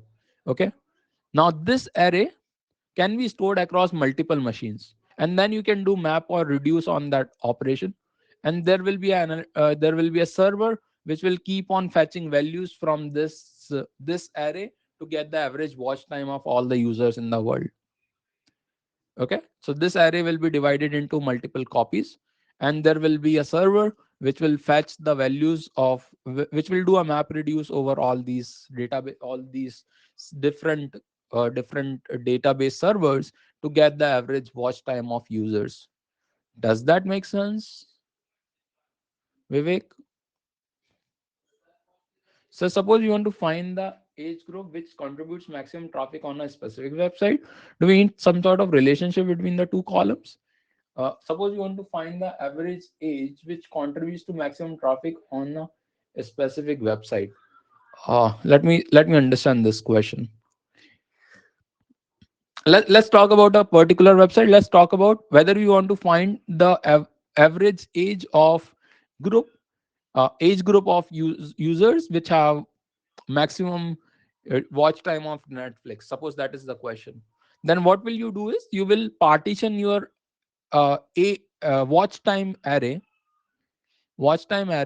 into different partitions based on the age group. Okay, age group. So the first part will be 18 to 16, 18 to 25. The second partition will be 25 to 35. Third partition 35 to maybe 55, and the fourth partition 55 to 75. Now, Ekta, what you are going to do is you are going to save these different parts of this array into different servers. And then you are going to do queries on each of those servers to get the reply. Typically, you there's a lot of partitioning that happens in these databases, and that happens based on the access pattern that you're talking about. Okay, when you design for a small application, these problems don't occur. When you design for large application like Netflix, partitions will come from SQL tables. No, partitions can happen in any database. This is Cassandra. Cassandra also have partitions. Cassandra is a column wide database, and what you have is partitions are there also. Every database have some kind of partition. DynamoDB has it. I think MongoDB also have partitions. Whenever you want to, let me spend few minutes talking about partitions. Okay, this is a very important point. It performs same at Avijit, it performs at the same level at column wise as in SQL, but the thing is, uh, you can scale the column wise database further. SQL cannot be scaled. That is the difference. Performance is same. Okay, Avijit. Column wise can be scaled because you can save each column into different server. Why do we need column? Because we want to do analytics. Because we want to do analytics on a huge amount of data, and we don't worry about each row. When we are doing analytics, we are worried about the column. Okay, Vivek, do you want to unmute?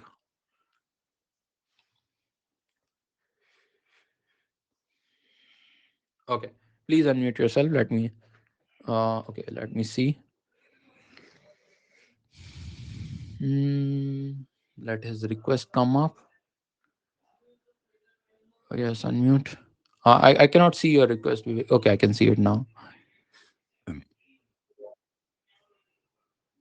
Uh, yes, sir. Yes, Vivek. Sir, why do we need this column wise and Suppose, analytics? suppose suddenly the Netflix stocks have fallen by 10%. Okay, in the stock market, suddenly Netflix stocks have fallen by 10%. Now, how will Netflix know that my stocks have fallen by 10%? It needs some kind of way of understanding what is happening with the business. Yes, So it wants to know how many people are watching my app, what is the time they are spending on my app, and what is going on in the industry, or what is going on with my users. yes, sir. So it needs to find what is the average watch time of my users per day. Every day it wants to know what is the average watch time of my users. Is this clear? Yes, sir. But Netflix have so many users that their watch time cannot be stored in a SQL database. You remember I have talked about SQL databases that you cannot have Yes, horizontal scaling in them. yes, sir. But we can store using object now. So You can store using object. That is a good option, good idea. For every user, what you can do is, for every user, you can have an object where there is a user ID. Okay, user ID, say 23, and there is a watch time. Okay, watch time is say 45 minutes. Okay, now what will happen with this? There will be multiple users which will be spread across multiple data, multiple machines. Okay, this table yes, will be spread across multiple machines, and when you want to do analytics, you have to fetch all the users one by one from all the machines. hmm. Okay, and Yes, if you want to do analytics, suppose you want to fetch the users with age 45 only, like you want to edge users of age 45, then you have to go through each user in this machine, each user in this machine, each user in this machine. Every user you have to go through before you can get that analytics. Okay, yes, sir. now imagine how much time it will take, because you are going over each user every day. Okay, and you It have will take. lots of machines, it will take a Hmm. lot of time. Okay, Hmm. but suppose now what I do is I take a watch time array. I create a watch time array because I don't care about the user ID. As far as I am concerned, I'm only interested in average watch time. I don't care who was the highest watcher in the whole list. Okay. Yes, sir. So what I can do is I can have an array which contains, for every user, it contains the watch time. Somebody watched for 45 minutes, somebody watched for 23 minutes, somebody watched for 54 minutes. And now I can just access this array in one go. I don't have to fetch so many objects. I can fetch the array in one go, and I can say what is the average of this array. Okay. And so what is the watch time means what? Watch time is basically how much time you have spent on Netflix. Suppose you watch a movie of 3 hours, then your watch time will be 3 hours. Okay. But we Okay. want to age, so Yeah, so that's what I'm coming to now. Now, what you can do is you can partition this array based on age. Okay. First, you can sort the array. While saving this array, you can sort it based on age. Okay. okay. So, if people with age 18 will come first. Okay. Then people with age, say, 21 will come, and so on and so forth. And what you can do is, while saving it in your multiple partitions, you can partition it based on age. So all the people with age 18 will go into the first DB server. Okay. Or all the people with age 18 to say 25 will go into the first DB server. Okay, Vivek. Okay. Okay. Now, if you want to know what is the average watch time of people from 18 to 25, you just have to take one array from this server, and you can see how fast it will be, Yes. because you are not making that many network requests. The Hmm. problem with this approach here is that you are making, as many users are there, that many network requests to all the servers. Yes, sir.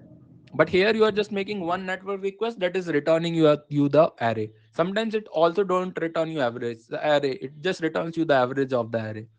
Okay. Yes, sir. Okay. So that is the beauty of column wide databases. Okay. Yes, sir.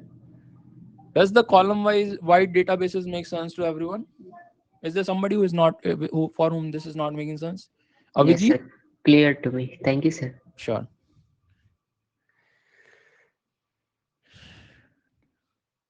But to update the average in real time, it will make more network calls. It will not make more network calls. It will send all the calls for a given age group in one go. For every updation, there will be one network call. Even here, that was happening. So that is not going to change, Avijit. Okay. Let me check. Suppose you don't find average. Does that answer your question, Ekta? Does the partition logic clear to you? Or do you want me to repeat the partition logic? There is this concept of partition. Okay. No, it is ended. Your call is ended.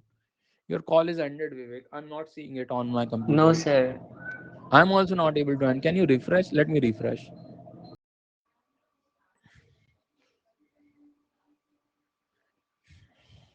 Okay, now the call has ended. Very good. Sometimes there are problems with this app. So that's okay. So those were the key databases. There is, whenever you want to do a lot of analytics on a huge amount of data, you can use a column wide database. Cassandra, Cassandra, HBase, Google Big Data, Big Table, all of them are examples of column wide. So let me see where I have written that. Yeah, here. So column wide is not SQL. They are Cassandra. You have HBase. You have Google Big Table. All of them are examples of column wide databases, wide column databases. Hmm. So those were the types of. There is also time series database. I'm not sure about that one. That, I mean, typically when you want to get the time series data, maybe stock market data or maybe click stream data, you can use time series for those kind of use cases. I've not seen any use case in industry right now. There might be some use cases, but I'm not sure about it. Let me see who uses time series databases. IBM. There's one DB which is influx DB, and IBM uses it. Uh, you will not see it in much. You will not see much fuzz about influx DB. Yeah, partition in little detail. We are going to come back to partition again and again in this lecture, but I still want to talk about partitioning because uh, it's an important topic. Thank you, Avijit, for pointing it out. So this is a general topic. Suppose you have bunch of, let's talk about MongoDB, and you have bunch of objects. There is a bunch of documents that you have. Okay, you have bunch of documents. This is doc one, this is doc two, and this is doc three. Okay. Now what will happen is, Avijit, that you cannot store all the documents because you have millions of documents. You cannot store all the documents in one machine. This is the key fact that we started the class with. We started with the fact that we cannot store all the data in one machine, and it's very difficult to do joins on SQL databases. So we have to store the data across multiple machines. Now, there are very clear and very clever people in the industry who already thought that since we are already dividing the data into multiple chunks, why don't we do some interesting things so that uh, we don't have to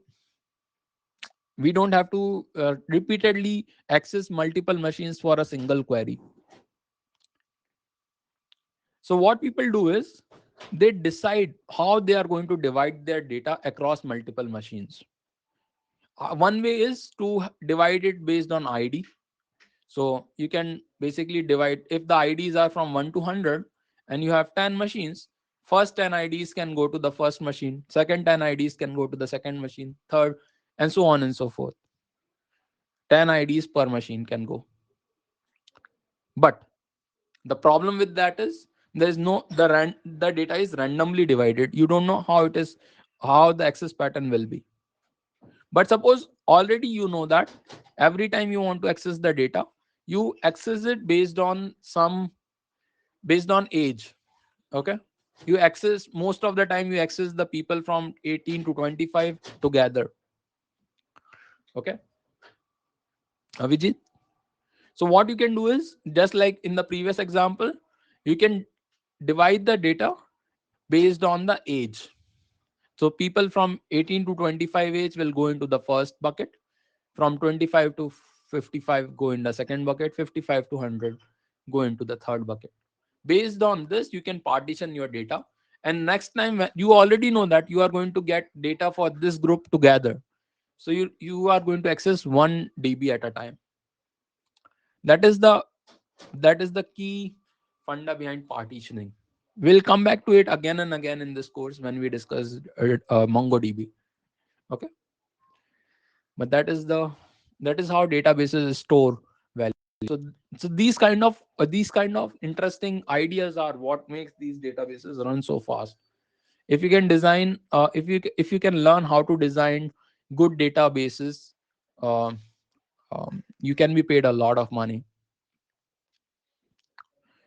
because these databases are not trivial to design. For small projects, they are trivial. It is very easy to design them, but for big projects, how can we learn that? Basically, you can watch some videos online. There are a bunch of good. Let me see if I can bring it up. There's one video that I'll recommend today, and it is something based on DynamoDB. So DynamoDB DB tutorial. Mm, no, not this. This, not this. There's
Hello, am I audible? Is this video stuck? Hello? Okay, okay, sure. My computer hanged for a few seconds. Sorry for that. Um, yeah, Rick Hollion. There's a there is a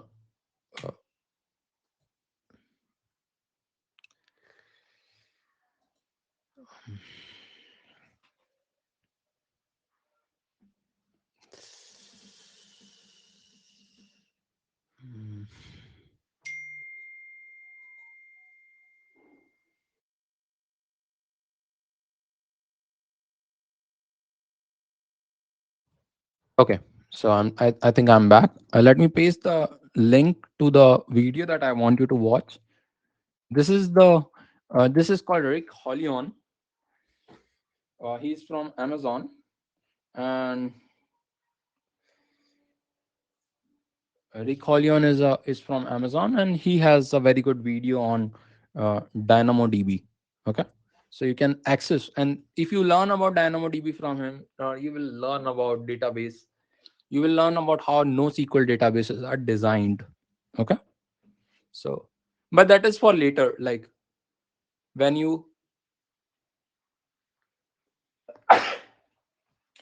yeah when you want to specialize in specialize in being database architect, then you can watch these kind of videos and these kind of people, and they will guide you into how to design databases for enterprise applications. But that is a long way to go. Like after 3 4 years you can watch it at least.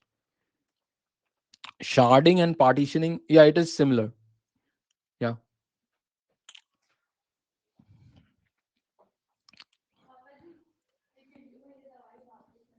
sharding is where oh sharding is basically same as partitioning. Yeah, okay. uh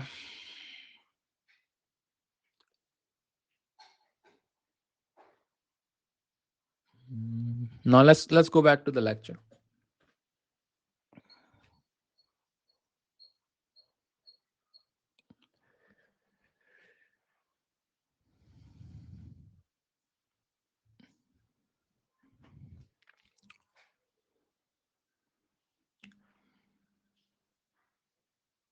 Now in sharding, the key thing that you change is basically similar to the hash maps. There is a um, hash table that comes into picture, and what happens in sharding is uh, whatever age you give. Suppose you give age 18. For age 18, it will give you a, a partition number. Okay, and then what you can do is you can access people from age 18 from partition number that you're talking about. So it's a map. Sharding gives you a map between between the key and the partition number. Okay, this is what sharding do. Does that make sense, Abhijit? You have bunch of partitions. You want to find the partition number of a key. You can map it to a map. You can use a map for that. Sometimes it is not as simple as storing the first 15 people in the first machine, storing next 15 people in the next machine, and so on and so forth. You need a mechanism. Without this, how else partition happens? No, partition don't happen without it. Partition need that kind of table which can give you the partition number. Okay, but I was explaining the concept of partitioning. Sharding means basically dividing. Okay, there are bunch of ways of sharding. You can do sharding based on columns. You can do sharding based on rows. You can do all sorts of sharding. Okay, and there's a table which remembers which rows goes where. Okay, sharding is a way to divide. Yes, it's a way to divide. Why do we need? Because okay, so let let's spend some time talking about sharding. Sharding is the process of dividing where a big table can be saved in multiple machines, or maybe big table or make lots of data.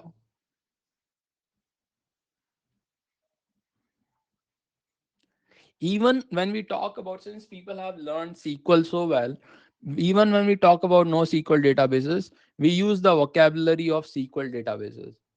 Okay. So even when you talk about MongoDB, people usually talk about rows and items. Okay. Rows and columns. So imagine you have a data set.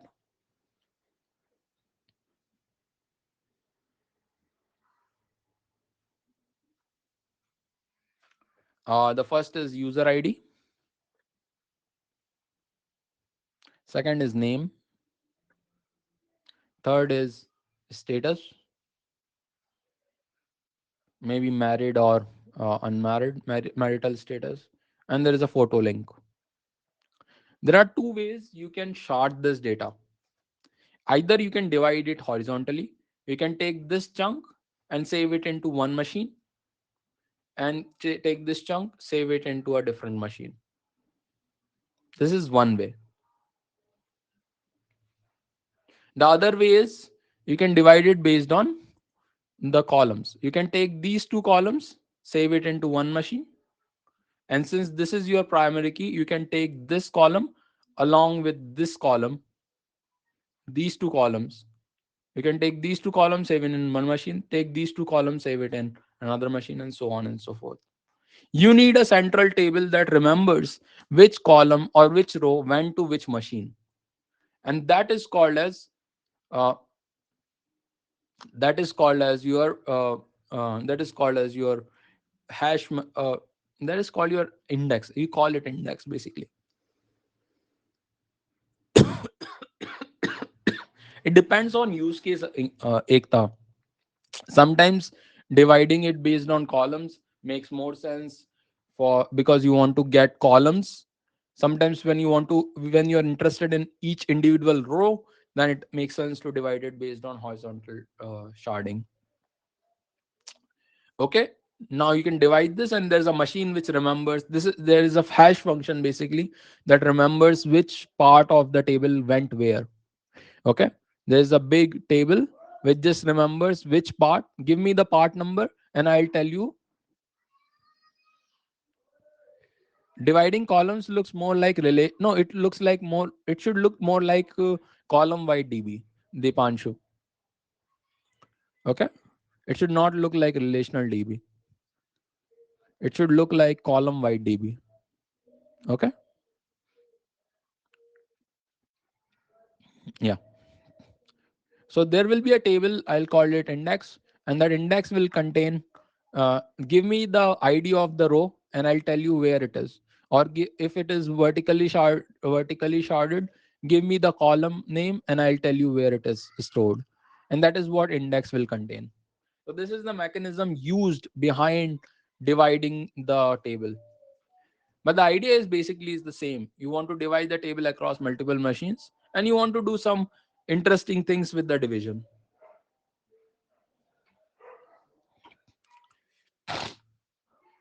We have discussed most of the data spaces, and we have discussed the difference between them. In this, we are going to use MongoDB, which is something you should be able to understand now. Uh, in this,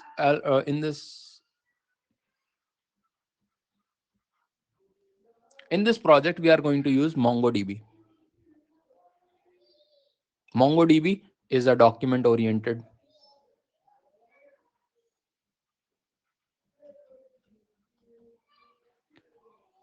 DB.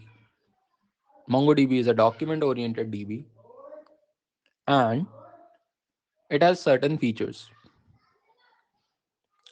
You can imagine you are saving the objects that you are using in your machine directly into the database. That's the image I want you to have in your mind. All the objects that you are creating over time in your application, you are directly saving into the DB all those objects. Okay. First thing is, the rows don't have to have a particular schema. This is a schema less DB. There is not a requirement to have a strict schema.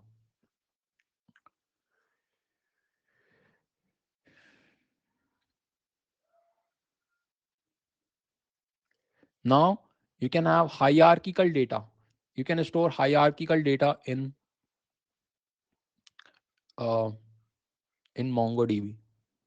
What that means is you can save a object which contains a smaller object inside it. You can save XML files. You can save JSON files. You can save all that in MongoDB. And the beauty about MongoDB is if tomorrow your CRM app goes viral and it is available across the world, MongoDB can scale your app to a huge number. MongoDB can scale. How to know if our app won't require schema? Typically, when you're building a new startup, you don't know if it's schema less, then how to access data. Then you can just send the ID of the data. So we are going to discuss about the data model in more detail. But typically, what happens is there is a primary key which is constant across every file. So every document that you save should have a primary key, and then you can access the document using the primary key, Gauri. Okay. You can know when your app will not require a schema when you know that you are not sure about the features that you are building. So this is another point that I want to make. You know about agile development.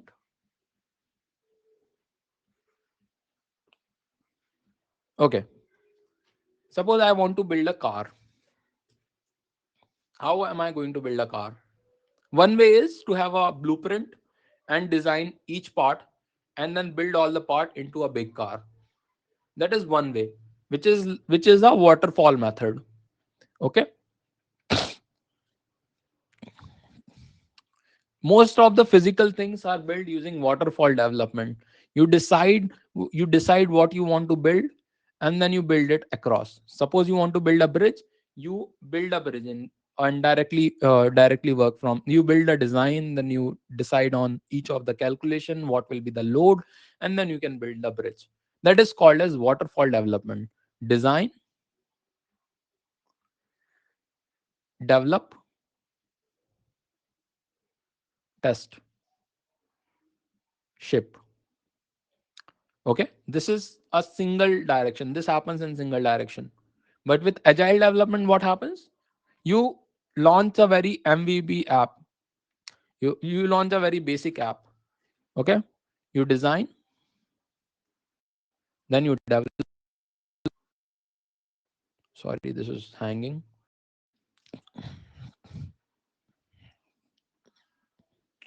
Okay, I'm coming to that. Vivek.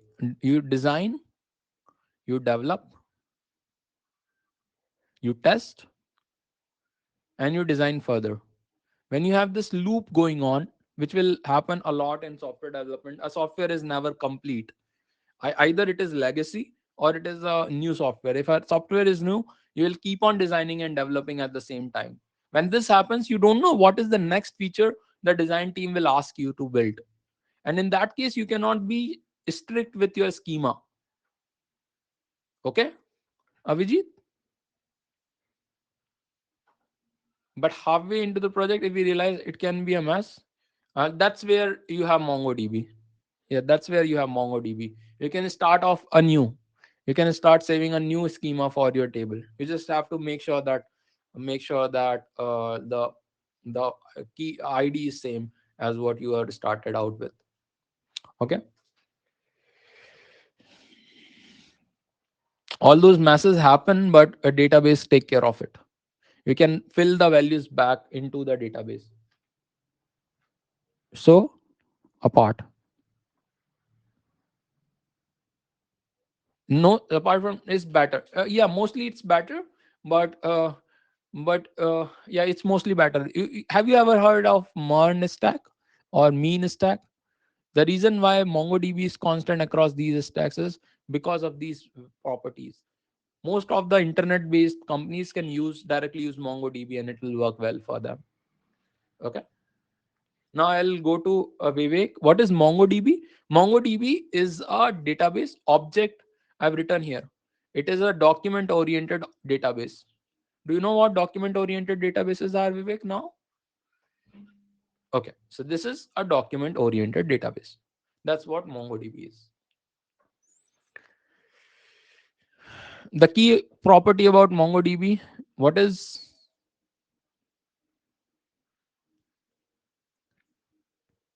document oriented database, is a NoSQL database which has where we store the documents. You remember a database where I was storing objects into the database directly? The difference between MongoDB and SQL database is basically MongoDB you can directly store objects. In SQL you can store tables. MongoDB can scale, SQL cannot scale, and MongoDB is eventually consistent, and SQL is always consistent. Does that make sense, Vivek?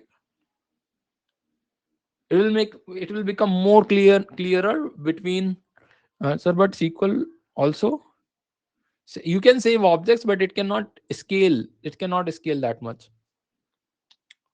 Okay, it cannot scale across horizontally. I mean, you need a lot of development to scale SQL databases, and they are very expensive to scale because they need a lot of manpower. It's not trivial to scale a SQL database. Anyways,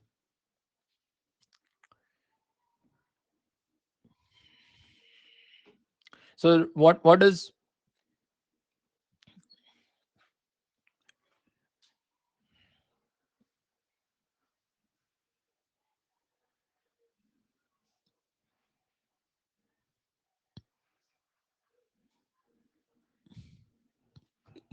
so basically what will happen is you will save JSON files directly into your DB, and each file will have a ID field which is required so that whenever you want to fetch that file, you can access the ID.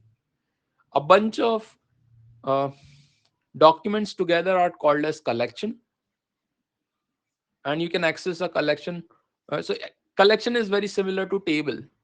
Remember table in SQL, in DynamoDB, they are called as collections. And you already know about documents. There are fields inside the document. Suppose this is the document. Suppose this is XYZ. Uh, what is schema less means? It means there is no set pattern that you have to follow. You don't have to have a row with 4 columns. You remember in SQL, if you send a half row, like if you want to insert a row without 2 values, then it will give an error because it will say I cannot find these 2 values in your table. If those values are required, if you don't save the foreign key, or if you didn't save a particular key, it will give you an error. So that is called as a schema. If you want to save, suppose there is a table, student table, and there is a name, there's a roll number, and there is age. Okay, so this is the schema. You are going to save these 3 things about the student. But suddenly, if you want to save uh, this class, or is class of the student, there's a problem. You will have to change the schema of the table. Whereas in MongoDB, what you can do is you can start saving class afterwards. Some of the students will not have class, some of them will have class. And that's okay with you because you don't care about the schema of the table.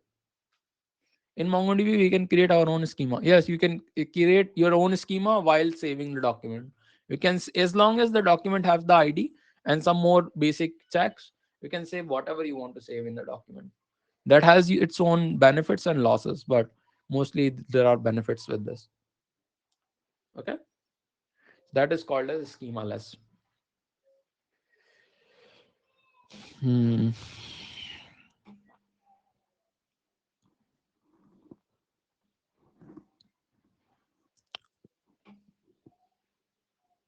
MongoDB is very famous with internet based applications because uh, it provides some basic fundamentals.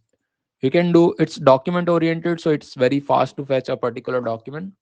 Ad hoc queries like range query, regular expressions, all those kind of uh, analytics can be done on this. So it's good for analytics. There's indexing that you can do, so you can decide which way you want to index your DB so you can get it faster. you can get the answers faster. I'll discuss indexing in more detail in coming lecture, which is very similar to the sharding method that I've talked about. I've talked about sharding. Indexing is a concept similar to sharding, but I'm going to discuss that in more detail in coming lectures. But basically, the idea is you can index the database based on a particular number, particular field, and then when you access something depending on that field, you can get it very quickly. This has yes, okay. This has a very good availability requirement. Like with internet applications, the key requirement is that you want your application to be available all the time. So MongoDB applications are usually available. They always take the right request, and you can write anytime. It is eventually consistent, so values will go to the ultimate value slowly, but not always. Sharding uses hash map. Sometimes it uses hash map. Availability depends on availability depends on how you are locking the database. Are you locking the database, or you are accepting writes all the time? So for example, SQL databases will lock the whole database before writing something into the database. In in MongoDB, you don't want to lock the database. You can keep on taking write request all the time, and then later on you can figure out which was the final value.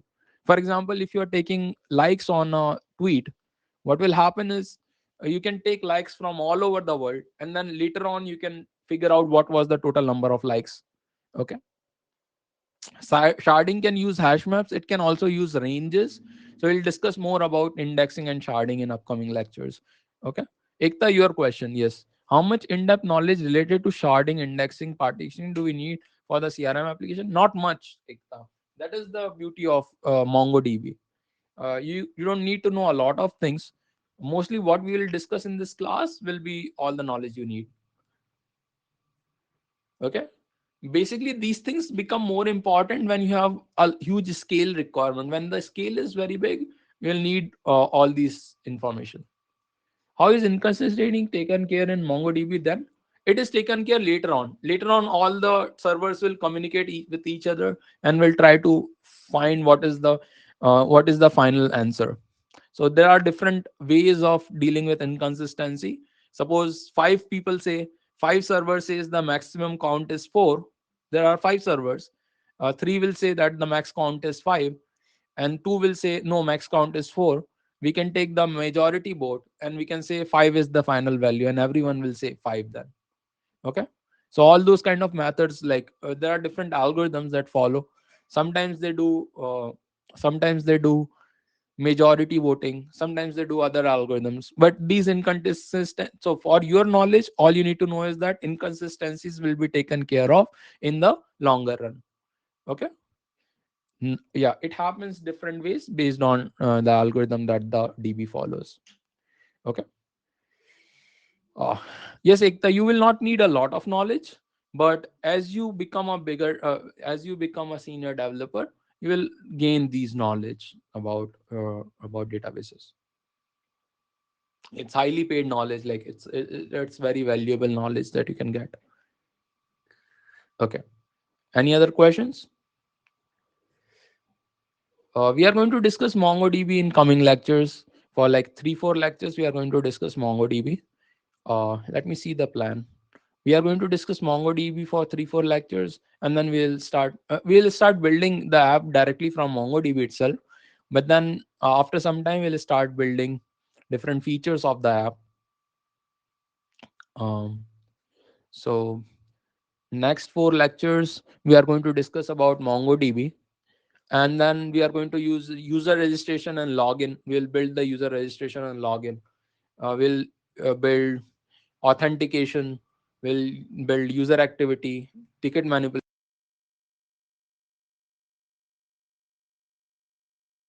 service, and finally we'll do unit testing. How to do last 2 point, replication and load balancing mean? Replication and load balancing means replication is the same idea. Like availability is what replication is all about. You want to your data to be available, and load balancing is saying that while you have multiple databases or multiple servers, you want to make sure that the load on each of those servers is equal. You don't want to make a case where one server is highly loaded and other servers are not that much loaded. So that is called as load balancing. So I'll discuss let me discuss load balancing for 2 minutes. Suppose you have 5 servers. They are doing the same thing. They are serving a client. Okay. So what you typically have is a load balancer, which is a machine in itself. And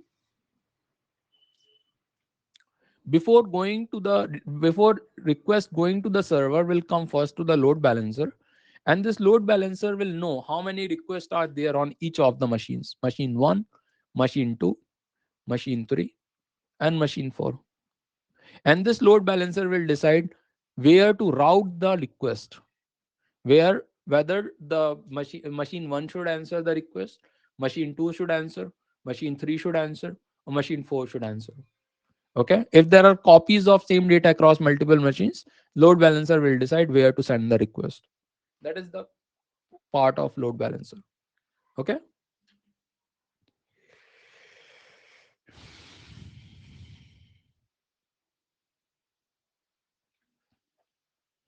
Yeah, one question but unrelated. Yeah, you can ask Avijit, please go ahead.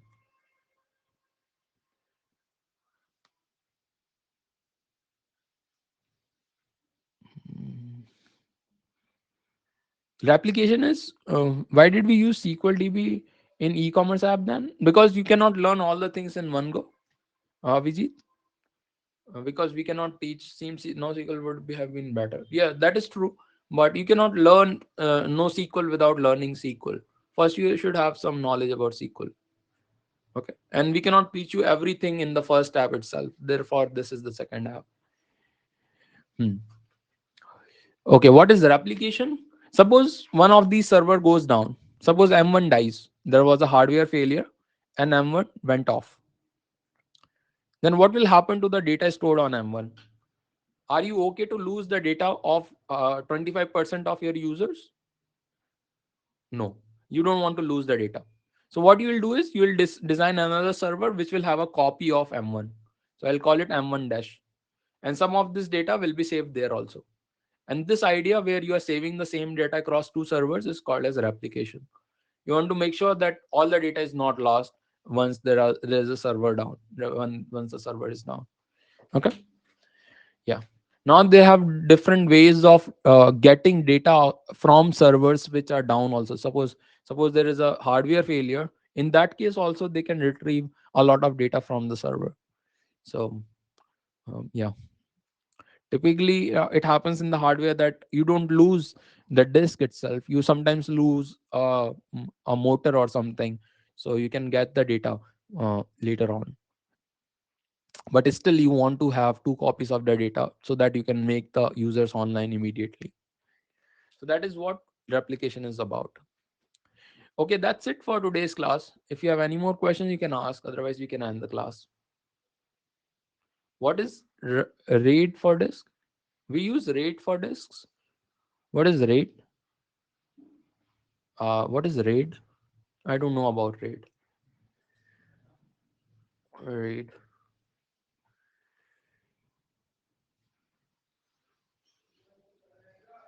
Oh, that is virtualization. Okay, it's used for virtualization. Yeah. I am not sure about that, Archit. I'm not sure about that technology. Sure, sure. Any other resources to refer? No, I think that you can search about this guy, Julian. Uh, you can search about this guy, Julian, and he will be a very good resource. It's very difficult to come up with good resources for these things. Whenever I come across a good resource, I'll again mention it in the class. But Julian is a very good resource. Okay. Thank you, students. Hope to see you on Monday. Bye, everyone. Bye bye.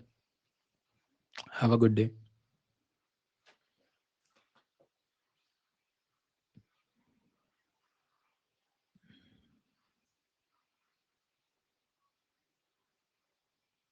Happy weekend.